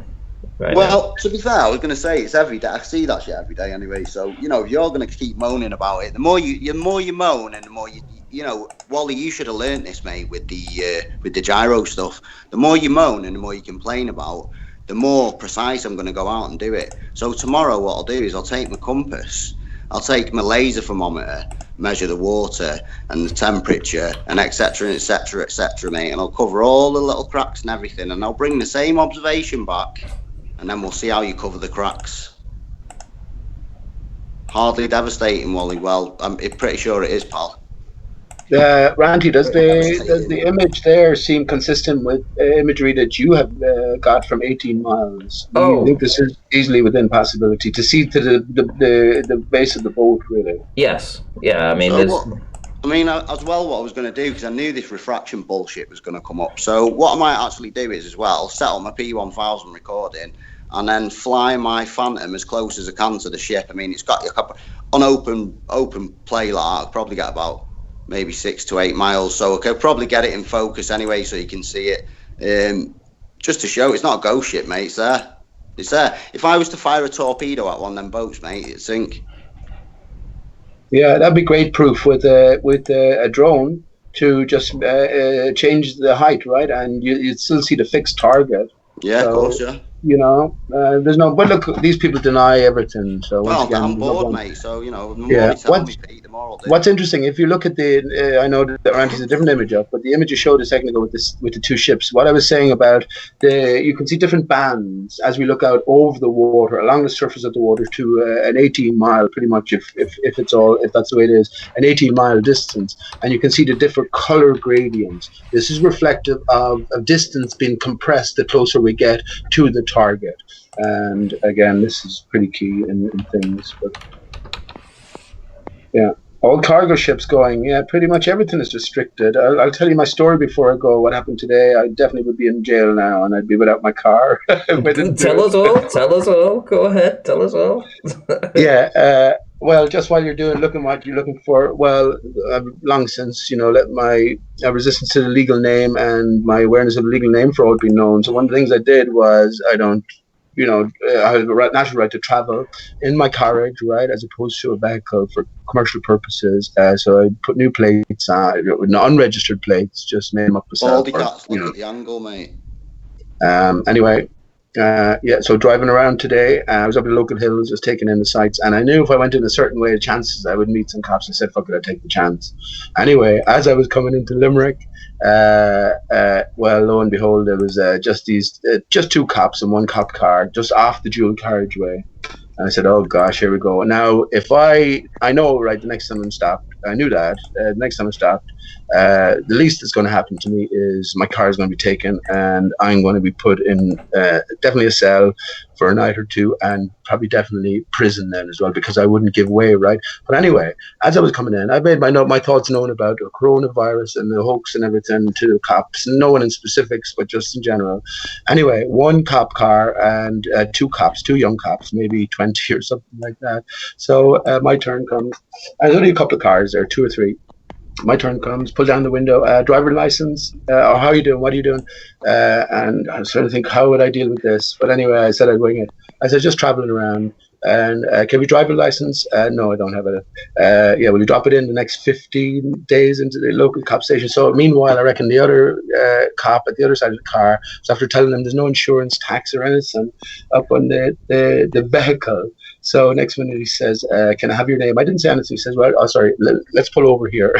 He said, pull over here. So I said, right, this is my chance. Not my chance. I said, right, see ya. And I just put the accelerator down and drove off and sort of whipped up the side road. So made it home safely. But I knew that, if I was stopped there and if I got out of the car or anything like that, that would be the end of that. So I don't think they'll be able to trace me, but they're aware of me anyway. So I'm sort of lucky to be alive and not alive, out and free tonight following that, and no repercussions. I don't think they can trace me because of my number. I don't mind giving it out as well, because I've said this in my own channel. We are all free, right? The legal name fraud is exposed. We have all our natural rights restored. But I picked the number FRE, right? E101, encouraging to bring the both sides together, where you have 301 or basically free, which is what we are. So that's the story from today, and quite a story. Quite the story there, Pete. Yeah, it's all true as well, absolutely. And no one was hurt, right? Our rights are being taken. I'm not sure, are you updating your sort of status on, or your take on Corona, Ranty? I mean, do you still take that all the numbers they're giving out are reflective of some genuine ailment? Because I'm certainly obviously aware it's all a fucking hoax across the board. And I have thoughts on it as well.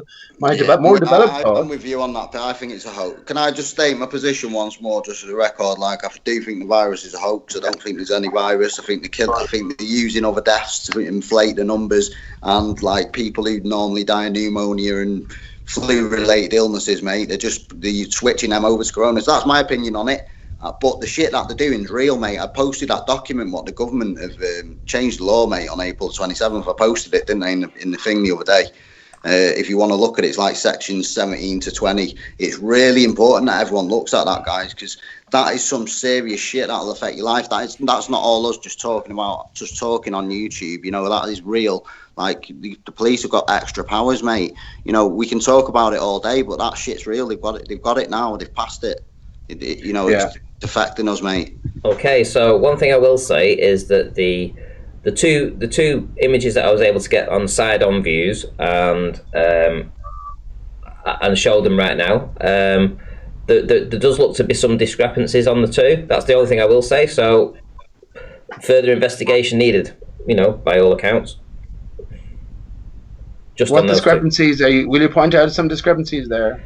Well, they don't look like. Yeah, and that's perfectly fine, mate. Like I say, I don't mind going back and doubling down on it. I mean, I could probably go every day this week if it's nice. So, I mean, I'll just do it every day this week, mate, and I'll just perfect it every day as I go, mate, and keep going and going and going because that is them ships, mate. Cause it's the live GPS off them. You go and get ship tracker, mate, and you'll see you get the live feeds off him.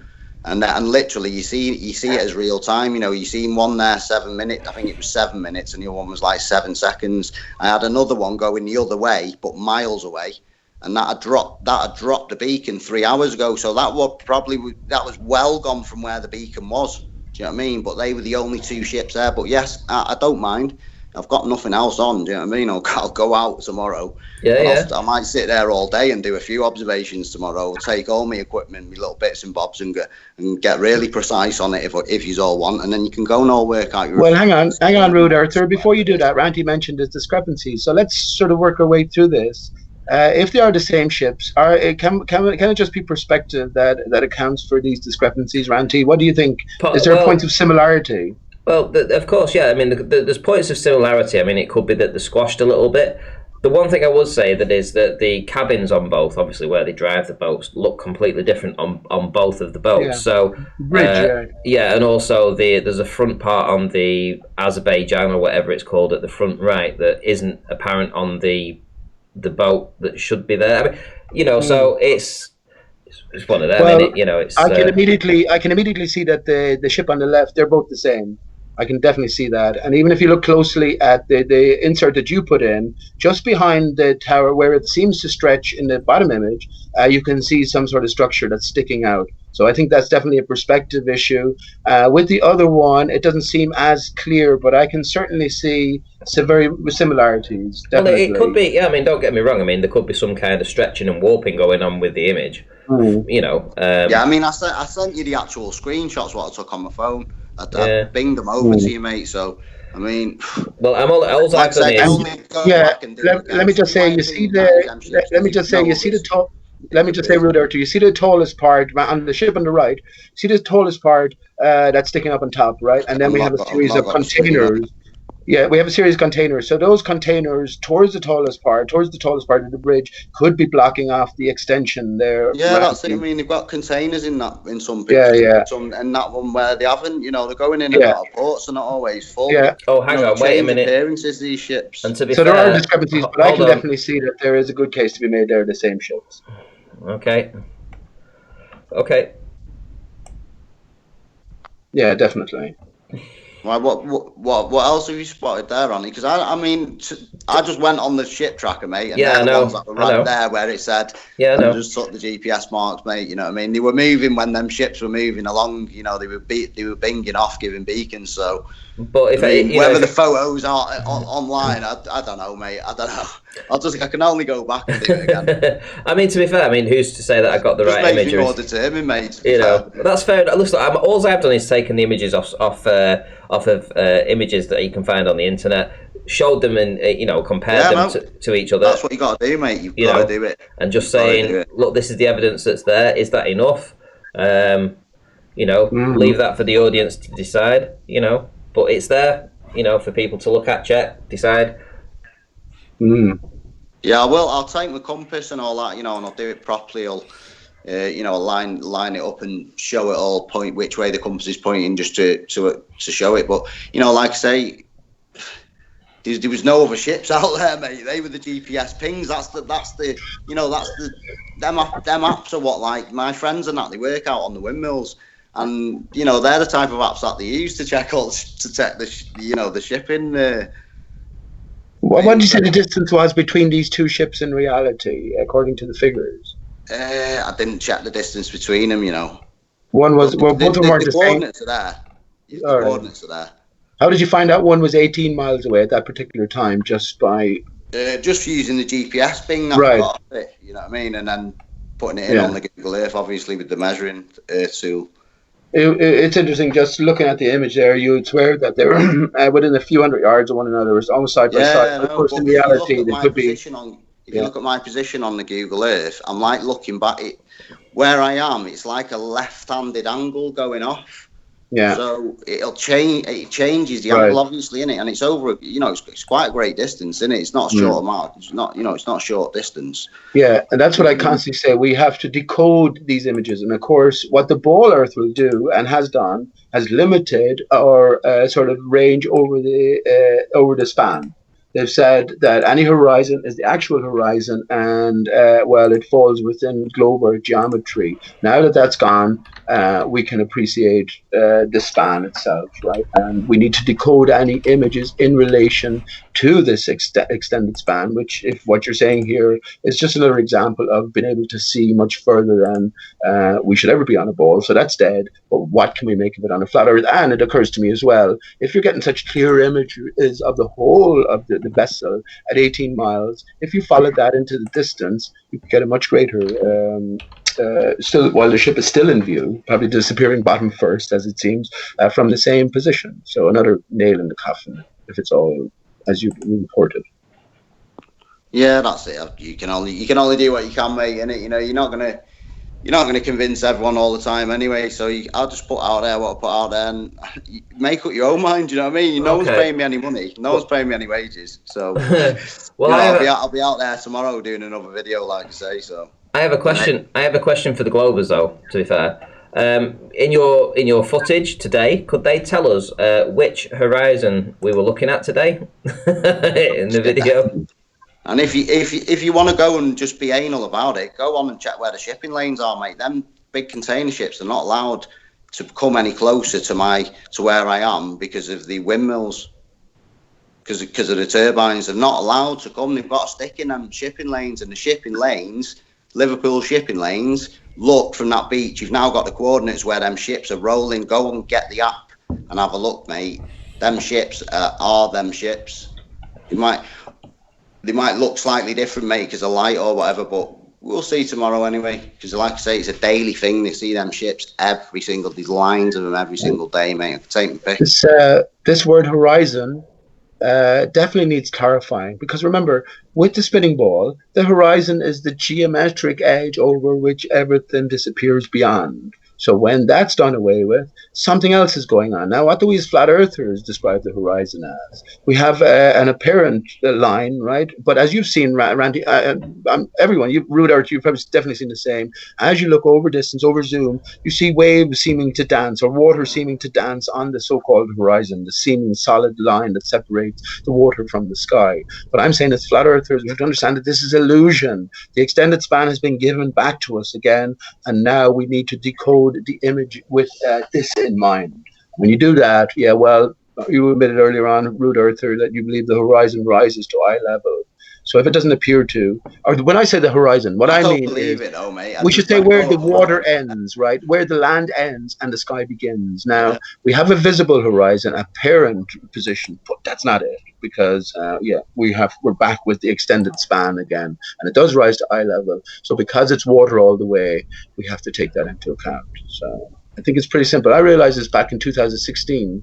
And it helped me go on then to start thinking in terms of a watery mirror sky. And, well, we took it from there. That led all the way to Aristarchus, the tree of life, right? We're joined by Aristarchus. Yeah, Aristarchus, mate. I won't forget this time. We're joined by Paige, by the way, guys. G'day, Ranty. Hi, Pete. Hi, Rude. You got to go on mute. Sorry, I was just waiting. Yeah. Check your page. I checked your page. Page. Sorry, mate. I didn't even consider that you had a page, mate. I went over there and I'd looked and I seen you getting right all the hard time over there. So anyone who's doing that, mate, you're a wanker. There you go. Oh, God, don't worry about it. It's funny. I've turned off the notifications. Like when I comment on a video, if somebody comments after me, I've turned off the notifications. I don't even know when someone replies to me. Like, I don't care. I'm giving my opinion, and if you don't agree with me, you don't agree with me. Just get on with your life. Like, you know. It's very amusing to me that these people run around, you know, commenting after everything, and I've never even seen them. It's like, okay, you're gonna waste your time doing that. No worries. Why do you think it is that people go after you, Paige? I mean, is there a reason for, you know, the attacks on you, so to speak? I don't know. Maybe it is because they realise I don't care. You know, maybe they're trying to see, you know, what button they can press to get a reaction. I don't know. Yeah, that's what they do. I mean, you know, for my first couple of years in this was the same, you know, to be fair. I mean, they tried everything, you know, to try and find a weakness, because that's what they're doing. If they find a weakness, then, you know, well, you know, they'll go after that. So yeah, it's like when people like shills or trolls goes on about these transvestigations. Like, I'm 100% that Hollywood is full of them. Like, on the TV you'll see women with Adam's apples all the time, but you can't then just look at somebody's thumbnail or you know, a Facebook post or something and go, oh well, you're a man. You know, I've got videos of me giving birth to my 3 kids. Like, and do they think that I'm going to care what they think? Like, I don't understand why they think anyone would care what they think. I don't know them. They don't have any effect on my life. Like, what? Why would I care what a complete stranger thinks? I just don't get it. Well, we are emotionally involved in all of this, Paige. But can I ask you, is it flat earthers who are saying they suspect transgenderism with you, or is it ball earthers? Oh, I actually don't know what. I think Trolls is a flat earther, isn't he? I'm not sure about Shills, actually. I don't. That could be the same person. I don't know. Both flat earthers, I believe. All right. Are they? Yeah. Trolls versus trolls and shills versus shills. Shills versus shills could be Pancho Pete. Not sure. Poncho Pete. Oh, I've heard that name before. I don't care what they are. They're mentally ill to me, mate. If you think putting a little kid dressed as dressed up like a fucking prosy on a stage in front of a load of creepy guys all dressed up like women, stuffing fucking money in his undies. If they can't say that's wrong, mate, they're mentally ill, and they won't say that's wrong because it challenges their way of life. So to me, that's wrong, mate. They're fucked up. You know, hang on. Problem with society, mate. We've gone too far, man. We've gone too far. I've got a comment here in chat. Ben says responses to your comments are not necessarily for you. They are for others who read the comments. Not responding to comments doesn't help your argument. How can it? I don't have an argument to start with.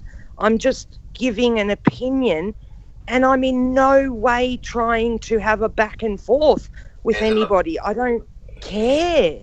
Like, that's what you people don't understand. You know, I'm on my own road. I'm traveling down my road, and nobody else is on my road. I'm there by myself. My road crisscrosses with other people's roads, and for a split second, that other person is on my road with me, and I'm on their road with them. I offer my opinions, I say hello, whatever, then I go my own way, and I'm back on my road by myself. You know, we're on the road to nowhere.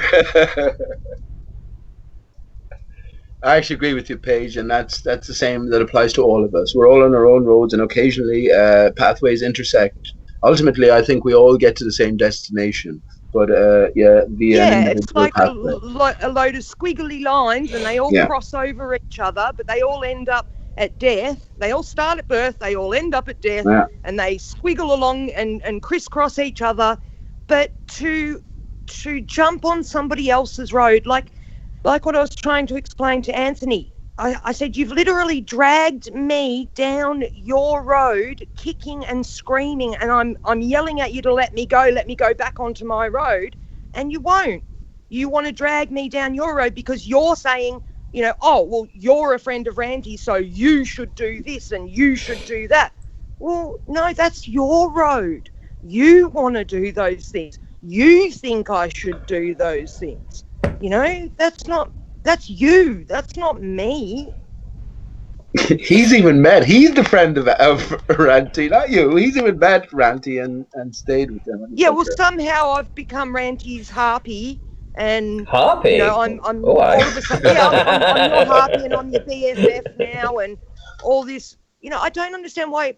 Okay, because you have a conversation with somebody, join somebody on their show, all of a sudden that means you agree with everything they say.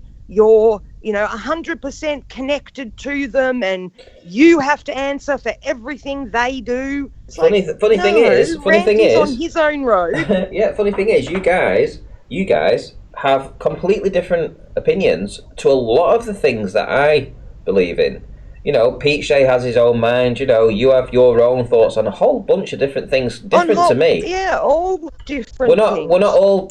It's not a church here. We're not all singing from the same hymn sheet and all saying the same things over and over. That's why I like it here. We agree 9/11 was a media and a victim symbolic hoax, Ranty. Wait. Yeah. Well, excellent. Well, no, hang on. Wait a minute. What do you mean a symbolic hoax? I don't know if it was a symbolic hoax. I haven't gone in that deep to it. I just know that those buildings didn't fall the way they said they fell. Come on, you have to be further than that. Sure. A symbolic hoax, i.e. no one died, no plane crashes. We were presented a movie, and interwoven in the story was a greater symbolic interpretation. Well, I have to admit, I've kind of come to that conclusion. Of course it was. I finally saw video of, I think it was the second tower when the explosion happened, and there was no plane in the footage.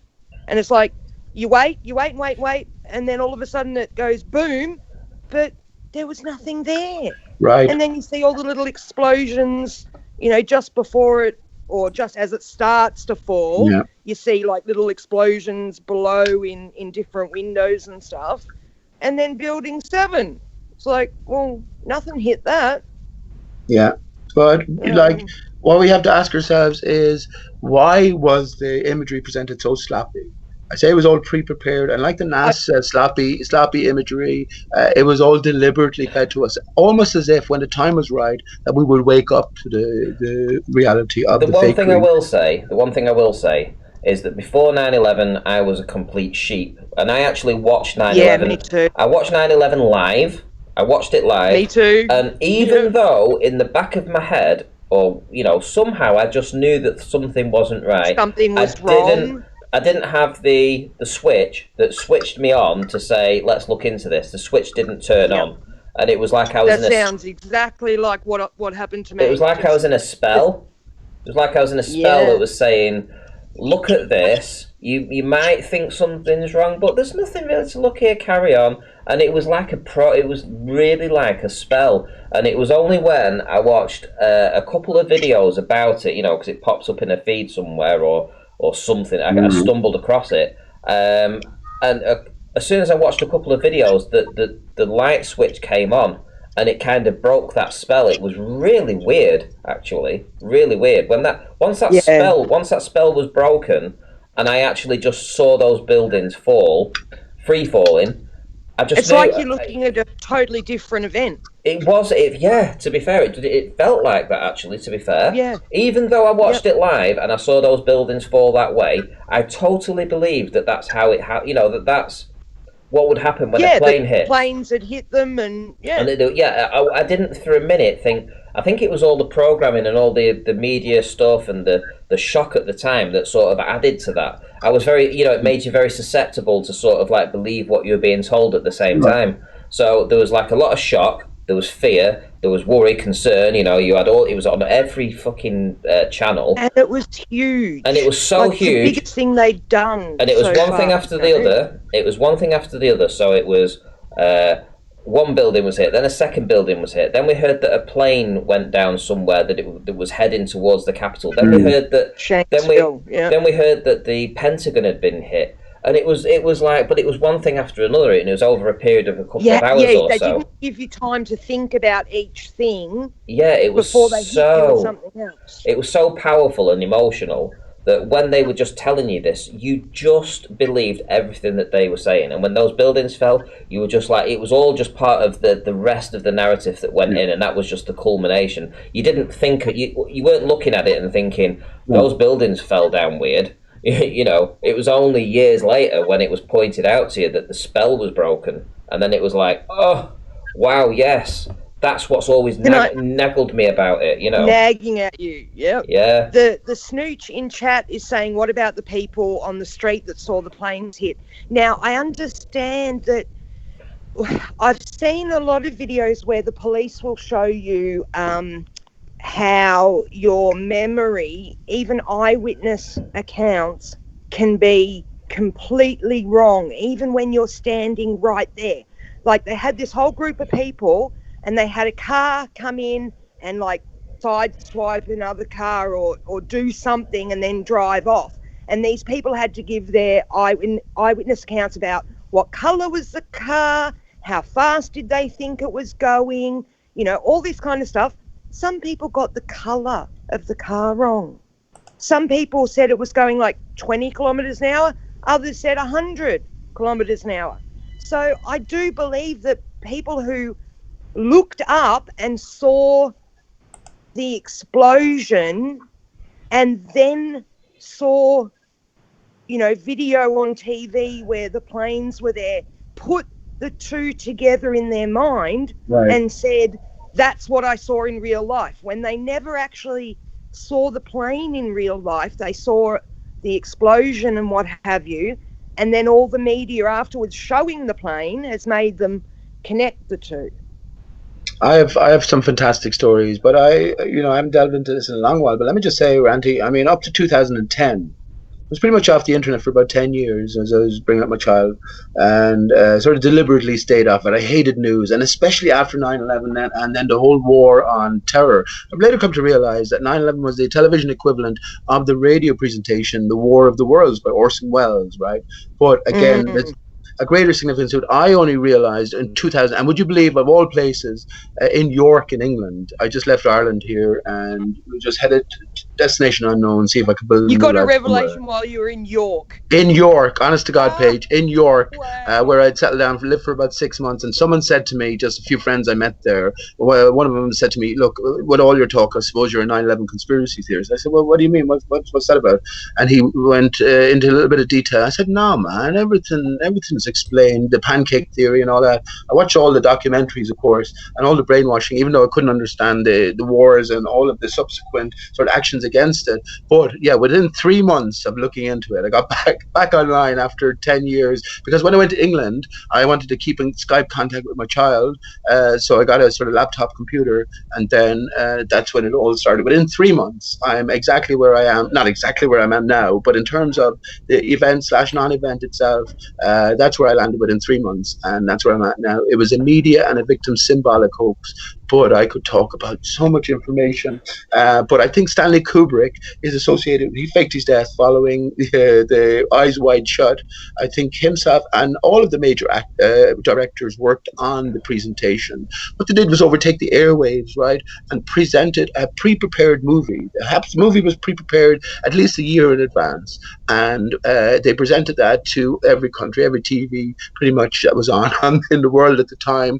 What they did on the day in the location itself, you should know by now, the buildings were built without many of the floors, so it was a controlled demolition, a magic trick. They made it look as much as they could as what people saw on television, but fundamentally, that's what it was. And if you remember back to September 11th, it was said to 2001, it was said to be the clearest, most sort of beautiful day possible that they ever remember in memory. I say this for very specific reasons. There's another thing called Hurricane Erin, which seems to have made its way up along the eastern coast of America and stopped outside New York that day. I say it was for the purposes of creating the right pressure to give us the glorious to give them day. a clear day.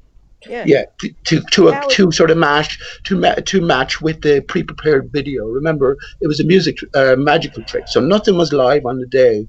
But fuck it, I'm after remembering loads of stuff. But ultimately, it's a symbolic hoax. And Paige, you talked about Building 7 bringing so many people into flat Earth conspiracy. Building 7 is Solomon buildings, right? Yeah, King Solomon. Solomon is Sol, moon, sun, moon. Yeah, Sol, moon, sun, moon. Yeah. So this association is made, and there's a deeper story been told here through all of these connective hoaxes. But they're not just hoaxes with people cooperating to take the piss out of us. I say there's a greater symbolic significance to all of it, that's in relation to our story. Just going to shout out. Say, Howard. Sorry, Frankie, I just want to get this out. Howard Moore in chat says, Paige, and you wonder why people think you're not so smart. No, I don't wonder about what anybody thinks of me, dude. Yeah, don't care. Like, literally don't care. If you want to think I'm dumb, go for it. I know myself. I know the truth about myself. What you think of me or what you say makes absolutely no difference to my day-to-day life whatsoever. I honestly don't understand how you think it could.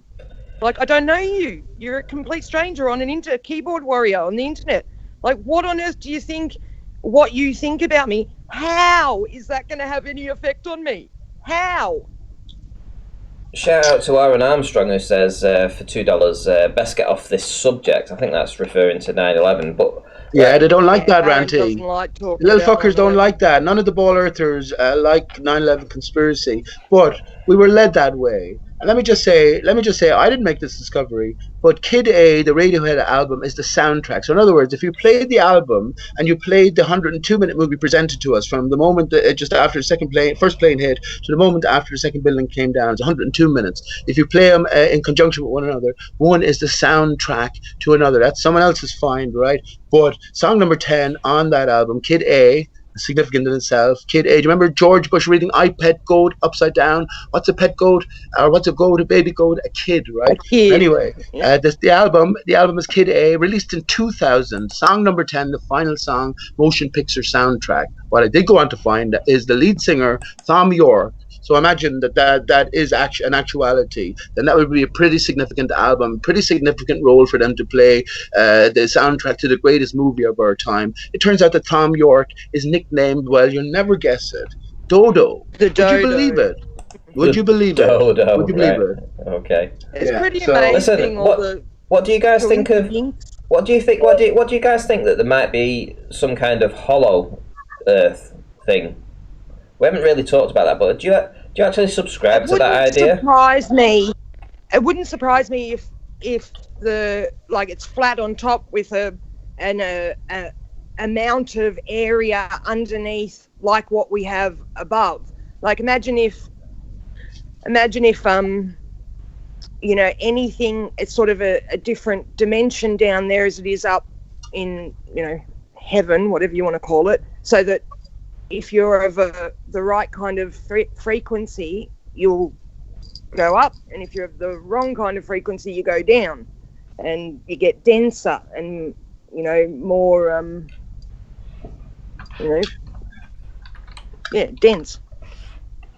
Now, that just reminds me, Paige, of what I was meant to say earlier on, and what I think the corona and all of the restrictions, especially on the older people, it just occurred to me today. I was out walking yesterday, and it was pretty breezy here, and when the sun did come out, it was pretty intense. I got burned really quickly. Me too yesterday. It was really strong. Yeah, and I talked about the tides. Pay attention to your local river and notice if the tides go out much further than you're ever used to seeing them. So I say there's different energies. I was just going to say, I said there's different energies in the air, and I've also said Aristarchus has increased in frequency, but maybe the older are more susceptible to these changes, right? And they're not harmful in a sense, but it's a matter of just sort of adapting to these new energies. And I would say that's a pretty kind thing to do in one sense. But of course, I have different views on what the ultimate purpose of this corona hoax is. I say it brings enlightenment, and the new era is now 15 days old as I hold. It began 4/20/2020. 4/20, eh? 420, God's gift, cannabis, God's gift to man. So what if God's gift to man was not a plant itself, or incorporated a plant, major connection between the cannabis plant and the dodo, by the way.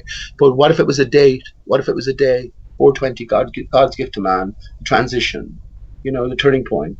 I say maybe, Paige, look at what's happening earthwide. Coronas, everything shut down. I say in a few weeks, I reckon all the television, everything is going to be overtaken, right? Just like 9/11, but in a grander sense. And I say truth is going to be broadcast. And I also say the populace will find out that the corona is a hoax in short order. And then you will see everybody waking up like never before. So. Well, what did you? What happened to your last prediction? In conjunction with all these energies as well. Right? Pete, what happened to your last prediction? Oh, well, I stand by it, Ranty. Remember you were presenting on the 19th, was it? The Starling. Yeah. Starling. Yeah. Right. Well, Starling, I say Aristarchus is repaired, right? The tree of life. So when they cut down the tree of life, the barrier collapsed, all the giant trees went, and we had a new changing face of the earth, which is represented by the non-existent dodo. So now what's taking the place of the giant trees, only one tree anyway, are the tall steel structured buildings. And are people going out in the UK and Australia, Paige? I know there's an association there, and slapping pots and pans, Ranty, also shining their lights into the sky as a sign of solidarity for the frontliners. You know about that, right? I live out in. Yeah, so what about your prediction, though? Out in the country, we haven't. I haven't seen anything around here. Well, that's what. Okay, well, that's more. So people are doing that, Randy. I say that's all symbolic. The lights represents 1,000 points of light. Judy Wood directed energy weapons. Yeah. So all the steel structured buildings. I'm getting to it, Randy. All the steel structured buildings acting as sort of directed energy weapons upwards to reinflate the barrier. When you brought up the Starlink. I say Starlink, Aristarchus link, Aristarchus is repaired. So in other words, the barrier is reinflated. And I say the transition date was 4/20/2020. Now, the problem is there anything manifesting that I could say, well, there you go, Randy, that's what it shows? I say, not really, except to pay attention as to what's going on around us. I also say that when we look back on the transition in time, well, this, of course, is going to be remembered Easter 2020, right? But more specifically then, 8 days after Easter Sunday is 4/20/2020, and that will be remembered. I mentioned 8 as well because we're told in the Gospel of John, after resurrection, it took Jesus 8 days to ascend. Now, we all know Trump is 88. Connection. So that's the date I can say, Randy. That's what I can say, and that's all I can say. I mean, if you are not noticing other things around you, and I'm saying to you, there's energies in the air, and I think they're great healing energies as well. So I think it'll be a gradual process, but this time will certainly be remembered. I think we'll all agree. And last thing, the Starlink. That's what I'm saying. All theater. The Starlink was to mark the day. To mark the day when Aristarchus was repaired, right? The one thing I will say is that I find it quite funny that, after the event, after us all seeing these lights in the sky, they said that, we're going to turn the lights down on them now. It's supposed to be reflected sunlight. How do you do that? No, but they said they're going to turn the lights down on them and that, they won't show up anymore. Oh, what? So there you go, Ranty. There you go, 4/20/2020. And let me just say as well, 4/22/2020 is Earth Day, or was Earth Day, EA or TH. And this is what we're all fighting over, right? The actual shape and nature of our Earth. 4/22/2020, or April 22nd, 2020. Now, it also happens that the dodo, the non-existent dodo bird, is 422 years old in 2020. And the dodo bird representing the changing face of the land and the divided state of us. And the last thing, Michael Jackson faked his death, right? The king of pop faked his death and returned as the Five Alive Dodo. His most iconic song was Earth Song, as we all probably remember. So all of these little clues connect. But I say that was a symbolic representation of the changing of the age. So as far as I'm concerned, we're 15 days into the new era. So, right, okay. How do you feel, Randy? I know you're still getting over your freezer disaster. Oh, to be fair, I'm more worried about my potatoes now because I've got them in too small. Why did you keep them in the freezer? It's my potatoes. Potatoes are the big problem right now. I need to get some more tubs to put them in.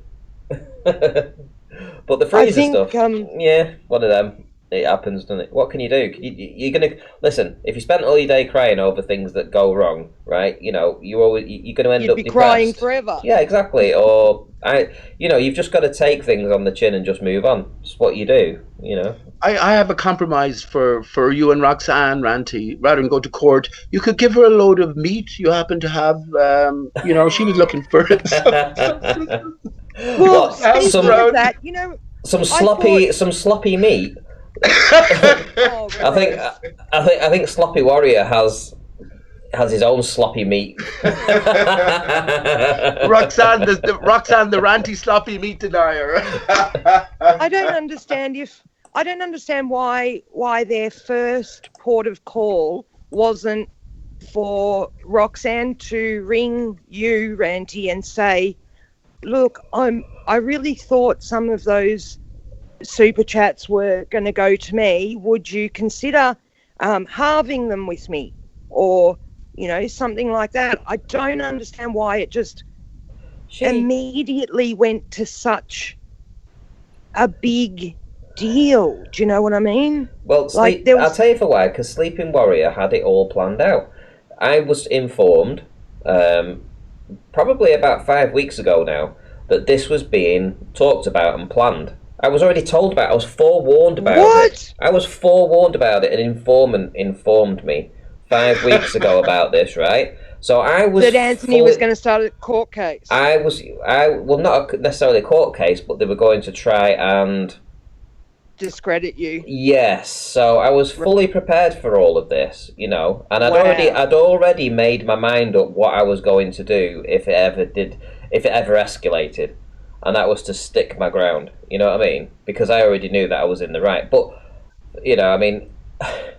what can you do when it actually goes off? It goes off, and you've got all the proofs on your side, all the proofs ready to go, and yet you've still got this psychopath putting relentless videos out, who was the one who actually paid, bearing in mind, to the court proceedings. So the £35 to instigate, he's the one that put his hand in his pocket to pay for that, right?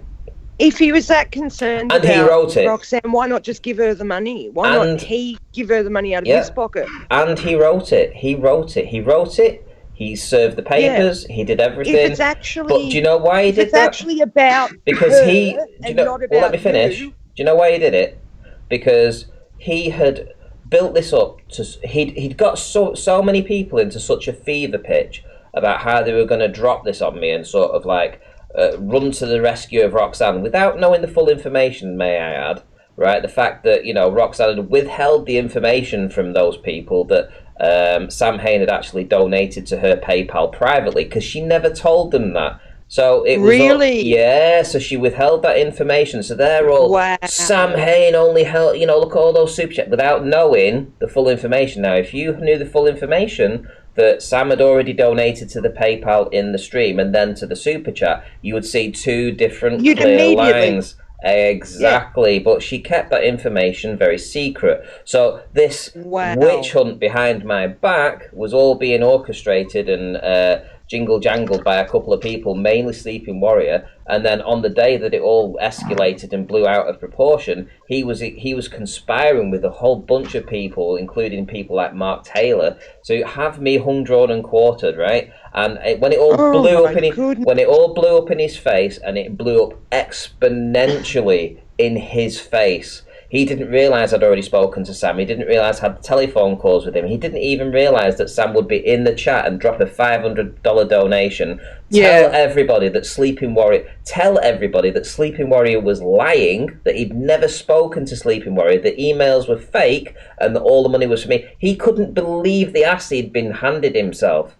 The embarrassment for that psychopath, because he's a psychopath, that embarrassment for him was absolutely untenable, and he couldn't believe what had happened.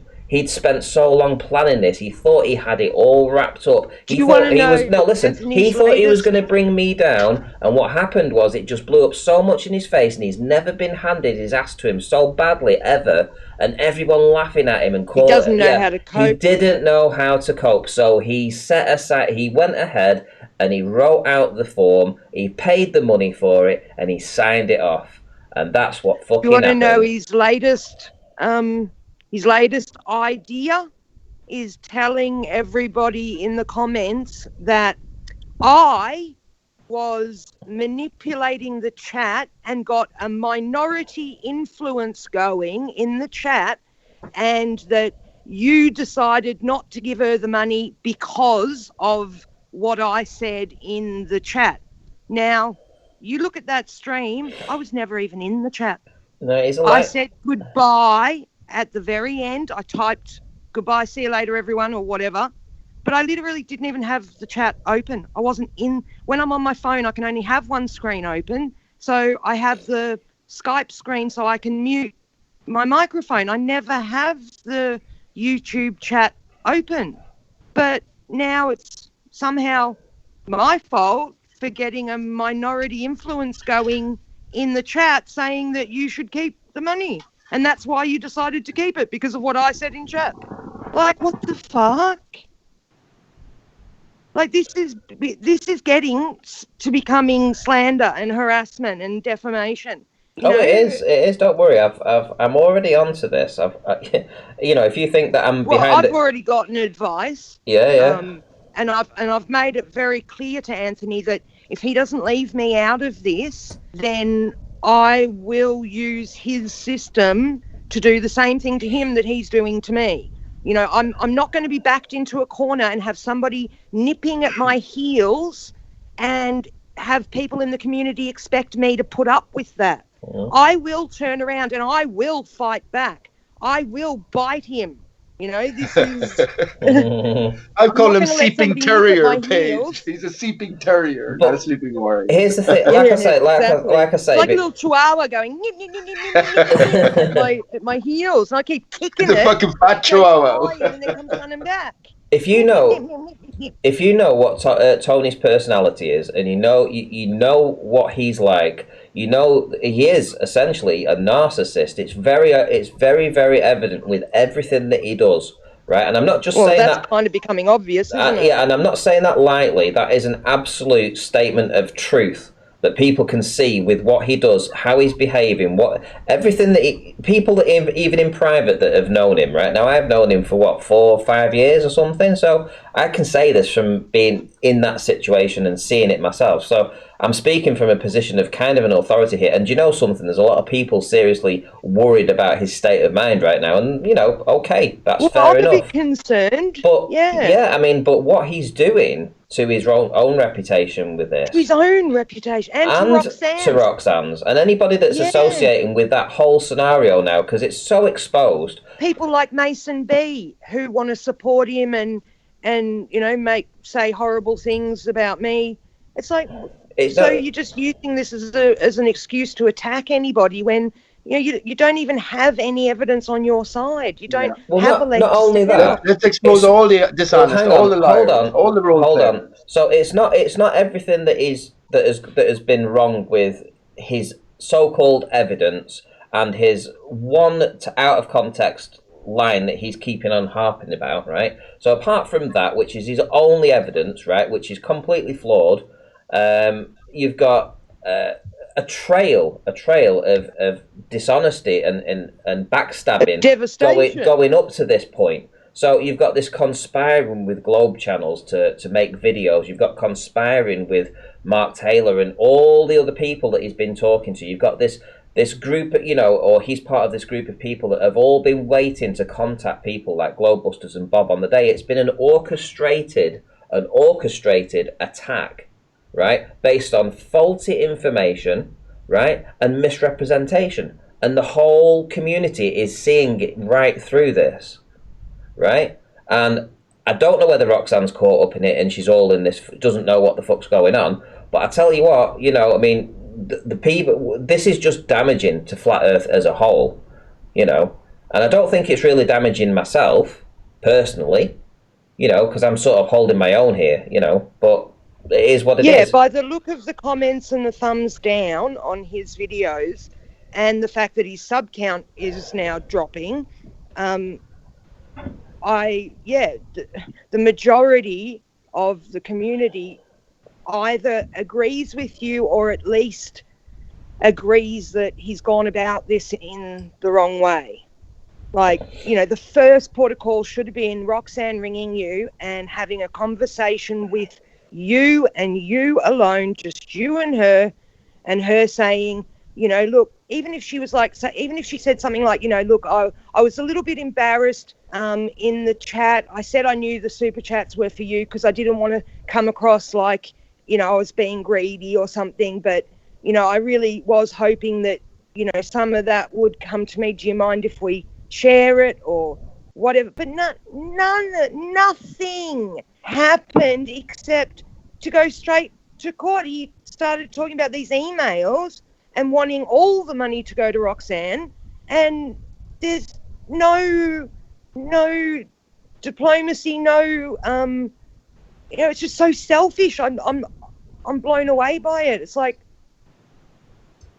that would have been the last thing I would have done, is take somebody to court over, $500. All I would do is say, if you haven't watched the first 20 minutes from yesterday's stream, you might get an indication of what happened sort of like on the day or the days leading up to or just after, about what was going on inside of his head and what he had planned. And you can see that there is no empathy there for Roxanne. In fact, it's all just about me. If you actually look into it, it's all about me. If it was about Roxanne, yeah. If it really was about her getting money, he would have just given her whatever money she thought, the $500 or $600, whatever she thought was for her. He would have just given that to her and said, I care enough about you that here, I'll give you the money. We'll deal with this, some other way. Now, if it's going to court, right, and it is going to court, why the need for all the videos? Why the need for 9 videos, 2 community posts, and whatever? What's the need for that if it's already going to court? I don't understand it. It's like, what is it? It's like a kangaroo court. And what's interesting is he put a poll out today, and he asked people what their opinion was on this whole subject. He gave some it wasn't like 60% said there wasn't even a trust relationship. It's like there was a couple of hundred people voted. There was the question. Well, the answers that you could click were very kind of vague and not really to the point. It should have been 2 questions. Am I a cunt? That's Tony. So, is Sleeping Warrior a cunt, or is Sleeping Warrior not a cunt? Right? That should have been the 2 questions on that fucking form. Yeah, dead easy, right? Cunt or no cunt, right? Yeah, the defo got people's opinion on that one. But in all fairness, going back to his actual one that he did today, 5 questions, the overwhelming majority told him he was fucking wrong, and then he went and did a video about it to tell everybody why he was right. Yeah. It's like, and they've literally been telling him since the beginning that he's wrong, and each video that he puts out, the comments are just getting more and more, Tony, this looks so desperate, like, what are you doing? Stop this is ridiculous. You're ruining your reputation, you're ruining, you're helping to ruin Roxanne's reputation. You don't have a leg to stand on, just give it up. All the comments are saying the same thing. It's like, what doesn't he understand? Does he think a judge is going to have a different opinion to, 60% or 90% of human beings? Judges, they're going to think the same as everybody else thinks. Like, you know what I mean? I have it on very, very, very, very good authority, right, that Sleeping Warrior had been this entire time, right, relying upon Sam Hain saying that he was giving the money for Roxanne. Even on the day, right, he was adamant that would be the absolute nail in the coffin, right? Now, I have that from informants, right, inside, who will probably testify if I wanted to bring them to court. and that was their. He was adamant that would be the only way to sort this out. When Sam Hain came in and smashed the fuck out of that lying bastard, right? Yeah, that should have been the end of it. He had to scramble around for something to try and get me on. It's so ridiculous, right? But the whole, I mean, you guys don't even know the half of this. I Tell us it, Randy. I could be here. Well, why? Because I've got to still save some things for court. Yeah. I mean, I've showed you absolute more than enough evidence to show the conspiracy that went behind it, the forged information that's been put out there, the everything that you needed to know so far. But I still need to have a couple of aces up my sleeve when I go to court. I can't tell you everything. So this guy 007, he is he is responsible for keeping the division going. He wants to push it to its fruition. Let me just say, I reckon all the actors have to expose their parts now. And anyone listening, actor, agent, role player, etc., now is the time to expose yourself. You're under orders by the living men and women, right, who know who they are. So what do you think this 007 guy? So it's sort of guilt by association as well, Randy. They should all be disowning Riley for his actions because it's all sort of settled. But are they sort of bounding around him? Well, I think Pete. I think he likes a martini on the rocks, shaken not stirred. Yeah. Shout out to Cleary for the $2 super chat. Bit of a weird one though. Yeah, that was a fake Mason B. Thank you for the super chat. But yeah, go on, Rude. Sorry. Definitely, it's weird. Like you don't say people through the system. It's just simple as that. It's just gone too far. Could have made all them videos, 10 videos, 50 videos, and just carried on like that if you wanted to, mate, and just kept it whatever. But no, I couldn't believe the arrogance. Gone too far with the courts. 009 in that video that Sleeping Warrior mirrored at the end, saying, "Paige, darling, you are banned from my channel." I've never even been to your channel. You could make a great Bond girl, Paige. Get this. 007, the one that you're talking about, right? The one that's apparently sent his little trolls over here. Fair enough, no problem. Extra views and thumbs up, thumbs down, all good stuff, Thanks for the interaction. I really appreciate it. Yep. But in relation to him, he came on that evening, the first evening that I exposed this, and he said the only reason that I've come on is because of the emails. Because of the emails. And Sam Hain then dropped a $500 super chat and said, "Yeah, I've always spoken to Rantis that your emails are fraud and bumpers and not worth the fucking money they're fucking forged on." And he went, "Oh, well, in that case then, I'm staying out of it. I'm not getting involved." Yeah, he changed his tune very fucking quickly in that conversation. I apologise profusely for it. Went from a pit bull to a chihuahua that had been kicked. Remember that? I apologise. I apologise. I'm so wrong. Yeah, and then he's been going round on. Who's this now? Drippy Agent 7. Yeah, he's been going round on chat. Apparently, I'm driving you to pursue this court case, Ranty, even though they filed it on you. Apparently, mate. Oh yeah, I forgot to mention at the start of the show when you were talking about it. I seen a comment saying that I'm driving you. Apparently. Oh yeah, I'm driving me to. I'm driving you to respond to a case that's been filed against yourself, mate. I'm not even asked about responding to it right now. I'm going to leave it to the last minute because they probably expected me to make a response within the first couple of days, and no. I'll keep it waiting. I mean, to be honest, I watched the first few videos, mate, and I seen a comment. I replied to a load of comment, and I thought, you know what, I can be doing better shit with my time than this, mate. I'm watching videos, man. I'm doing what I just normally do. I'm not interested. I'm the same. I've just unsubbed from all of them. Greedy gabble, all after a bit of money. I don't think that's the case. Never gonna get. That's not the case in Sleeping Warrior's case. He's not interested in the money. He's just interested in, for whatever reason, bringing me down because he has some kind of, Bee in his bonnet. Obviously, I know that he doesn't like the fact I've got more subscribers than him. I know that really pisses him off. He's probably got a little thing for Roxad anyway. He met up in real life and all that anyway. Sorry to hurt your feelings, 00, mate, but You know, they're in the UK together, aren't they? So. Well, Double O Nothing didn't worry about hurting Randy's feelings when he came on and started, threatening him on that phone call. We're going to have to do something about this. No, it's just I didn't like when asked. I didn't like when Double O Nothing called you pussy galore, Randy. I didn't like court. That's it. Pussy galore. Why would I be pussy galore? I didn't like it when Double O Nothing called you pussy galore. When was that? Was that on the first day that he come in, live to my face? That's a little Bond joke there. The pussy galore is right, yeah. So it's late, and that skipped over my head. Randy's money penny. You're not sure whether to laugh or cry these days. But yeah, I mean, like, he came in, he said, I'm going to drop it now. He said, you've proved yourself. He actually said, you're an honest, decent person. I haven't got anything against you. I'm sorry for this mix-up. It's clearly a mix-up. We just need to understand about this email now. He's a fucking hypocrite then. But yeah, and as far as I'm concerned, I'm leaving this now. I'm not getting involved.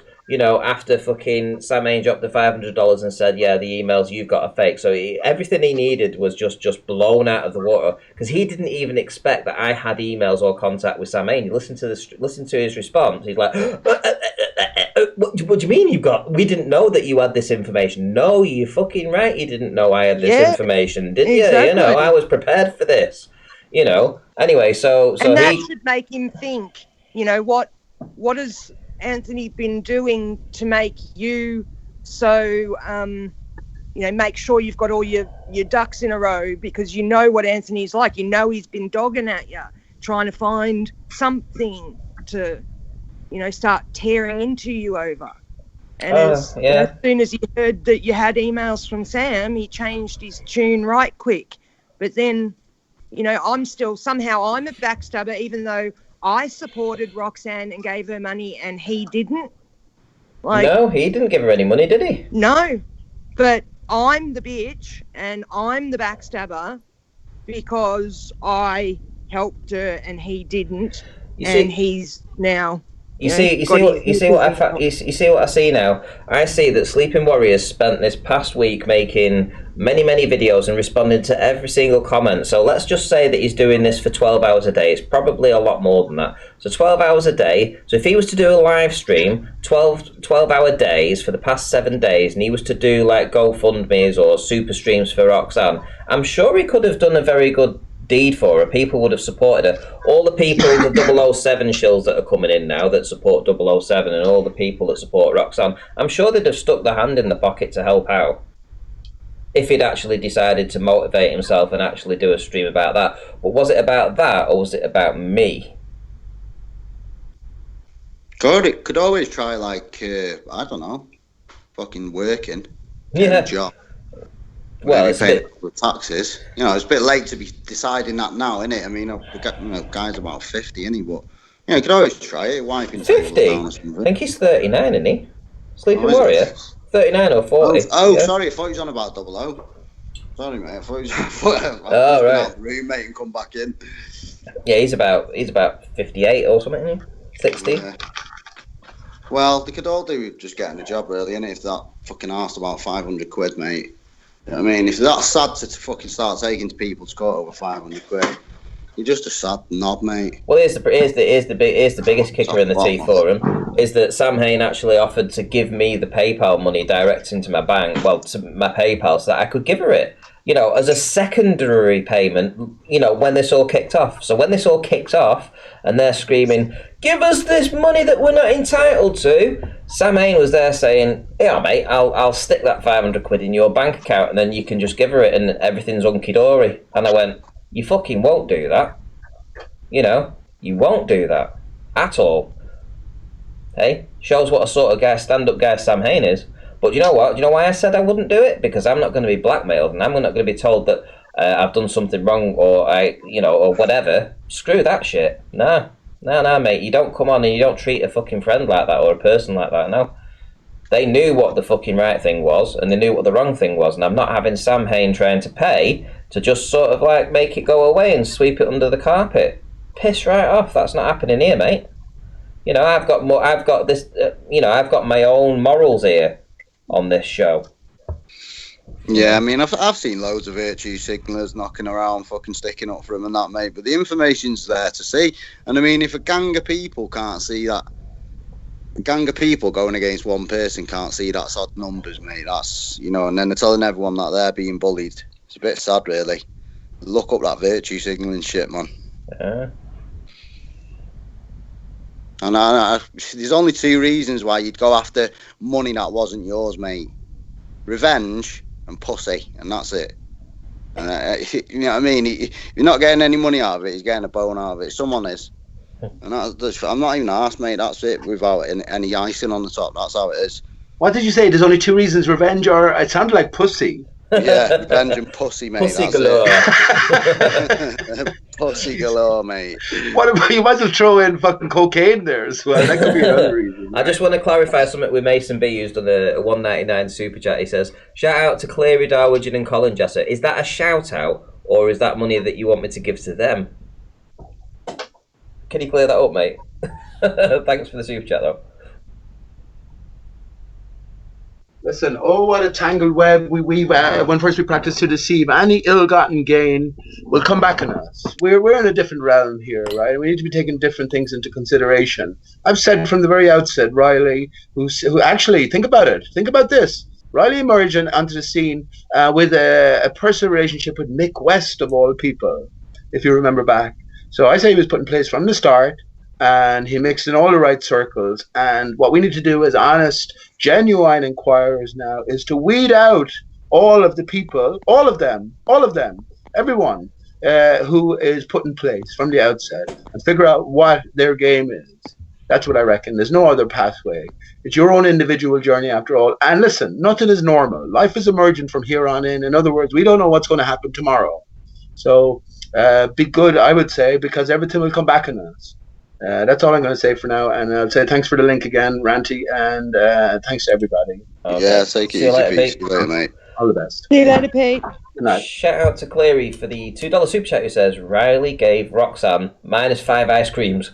Mason B said, That's funny. It's actually for Roxanne, LOL. Just kidding, it's yours. Well, you've put a name in the fucking super chat there, mate. What can I say? If you keep doing this court up near Ranty's way is going to be pretty fucking busy, isn't it? That judge is going to be pulling his hair out. Colin Dresser says, all money stays with Ranty. Shout out to Mason B. Thanks very much, Colin Dresser. Oh, USOC's not happy, man. Someone's made a sock of USOC. USOC's, you got it. The sock isn't happy, apparently. Someone's made a Shills account of Shills. What? Imagine if they did. Imagine if somebody else made another Shills. Mate, I won't be surprised, man. There's always someone out there who's fucking crazy. It's a pain in the ass to make sock accounts and change accounts and all this. Like, do they not have anything better to do with their time? Like, you know, go and bloody grow. No, obviously not, Paige. We're in lockdown, Paige. What could I say? We're kind of like in the twilight zone right now.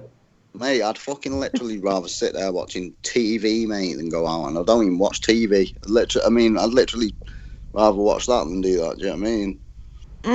I'd rather watch paint dry than sit there creating, dozens of sock accounts to be able to. Yeah, that's what I've been doing. Yeah, because it's just. Oh, look at Darwin. This super chat. Yes, Sue.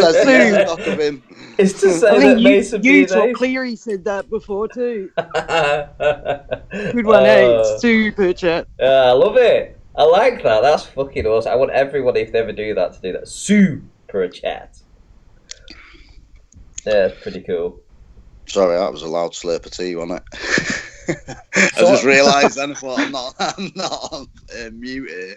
So, do you think that those videos that you had up, that you put up today, do you think there's any other reason for those boats not looking what they may have looked like, or do you think that you got them wrong, or was there something? I don't know. Like I say, mate, I can only present what popped up. I mean, I had a little look over it before when you said, and the one on the left. The furthest one it is on the left, that does look exactly like the photo. It's the one on the right looks a little bit. The one on the right. I agree, yeah. The one on the right looks, the top of it looks but different. Do they use the same boat every time? Like, do they only have one boat that does that particular job, or do they have 2 or 3? Like, does it depend which day, which boat you see? You know what I mean? Mm. Yeah, like, there could be 2 or 3 different boats that go on the same route. Yeah, but like, I mean, they ping them GPS signals, and that ship tracker's live. You know, it uses your internet. Yeah, but the photo, you don't know that the photo. Yeah, they might have just stuck any photo on there. Do you know what I mean? Yeah, it's not. exactly. You know what I mean? Good but that is the GPS pings that were coming from there. Do you know what I mean? There was no other ships going that way in that position there. And like you said, the shipping lanes are like, it's like a highway. You can't deviate from it. You can go look to the highway. You've got to drive on the highway, and the shipping lanes are the same.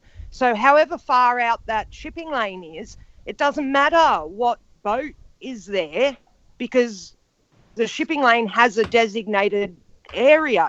You need to stay in that area. Yeah, that's it. I mean, I've had someone in my already on my video saying, "Oh, you just waited for him to pull into Liverpool and then start videoing him." But I'm like, mate, my GPS location's there. I'm in like North Wales. Yeah. Shout out to, well, you'll never satisfy these guys unless you've got 3 videos going at the same time. Anyway, because it's there, and they don't like it, obviously, because they all popped into the chat tonight, mate. They were going a bit wild. One thing I would have said, what you should have done is, like, you should have zoomed back out with your camera after you'd filmed the boats, done a full 360 on your tripod to show your location without cutting the video. So, you know, as you zoom out, and then you do a full 360, so there can be no denying where you are. That's what I had. That's one thing I understand. Mark H says for £5, Riley is a knob. That's KNOB. Riley is a knob. Rude Earther is quality. And love the show, people. Thank you very much for the super chat. I want to get out and do some stuff, but I'm frightened of getting arrested on the beach. I'm not bothered, mate. They might say, "What the fuck are you doing on the beach, man, with a camera?" Gotta catch you first, don't they? I'm not as fast as I used to be. Oh, you got to stay fit for the fight, mate. You never know what's around the corner. I've been stocking up. I've been preparing for for no food for a while. I've grown. I've put a belly on and everything. You know, I thought we were going to have no food in a few months' time. So the bigger I get, the better. I can do without food for a while then. Yeah. You might need to. I've got hunting me, mate. I live off the land. I'm not bothered. I've got air rifles and all that type of business. I just live off the land. Professor Phil Bell suggests you need to countersue and bring Sleeping Warrior into it with a claim for defamation. He will withdraw his support for Rox. Yeah, I don't know all these legalities. I just know that the name on the document right now, that's person that's suing me, is Roxanne, and I know that the person that's sort of like the attack dog right now seems to be Sleeping Warrior, and he happens to be the one that paid for the claim and is the one that wrote it. So, you know, yes, I think definitely going after Sleeping Warrior for defamation is going to be the case, but I need to win this first case first, I think. Unless, even if they withdraw it, I can still go after him. But yeah, I mean, it's just bullshit. Didn't need to go like this. Do you know, after that first day, when 007 came in, the first day that I exposed this, and he said, "Oh, I'm going to leave it now. I'm going to forget about it. I'm going to move on with my life and just not bother." Yeah, I said the same fucking thing. I said the same fucking thing. I said, right, okay, well, let's just. I'm prepared to just move on. Let's forget it. Let's just. I'm glad that you've understood that everything that you needed to understand. You've understood. You've now moved on. You've moved past that. I've moved past that. Let's all be friends tomorrow. You even listened to me saying that in the stream. Look, we'll all be friends tomorrow. I'll speak to Roxanne like there's no problem. I wake up virtually to a fucking court summons. What can I say? It's crazy, man. It's crazy. And like I say, mate, you're getting altercations all the way through. I mean, I've been in loads of altercations through my life. I'm sure everybody has, mate. It's not, if you've not been through your life without an altercation, you've been sheltered otherwise. But you'd never. I mean, I personally, unless it was something fucking severely you know, something where you was going to get in the worst trouble for what happened, maybe, or maybe. I mean, I don't even think I'd use a system then. I'd probably just go and get myself in a load of lumber, mate. I'm not really about the system, to be honest, but do you know? yeah, I could never speak from that perspective. I mean, unless someone like murdered one of my family, mate, and he couldn't find out who it was, you'd have to, wouldn't you? But we wouldn't ever like go dragging people to fucking court over bits of money. It's just sad. On the last stream that I did, yesterday's stream, I said he'll put 2 videos out in the next 12 hours probably. I was almost spot on. He had 2 videos out within about 15 hours. I missed it out. And he had a poll as well. So how many videos do you think he's going to do between tonight and tomorrow? Have a guess. 2? Seems to be 3. 3? 3? 3. 10. I tell you what, I don't know. He must be not sleeping very often. Yeah, putting all like them videos out, because they can take a little bit of time making a video. He must be doing nothing but thinking about this and. Yeah, he needs to have a break, man, and just chill out. Yeah. Fucking chill out. And stop being stupid, and then just sort it out, like, man. Get it all sorted out. You know, I don't know, when you've had enough bad things happen to you in your life, you do get to a stage where you understand that you just shouldn't sweat the small stuff. And I really don't think Anthony's been through many terrible things and thinks that the small stuff is worth sweating over because he's never had anything worse. You know what I mean? Mm.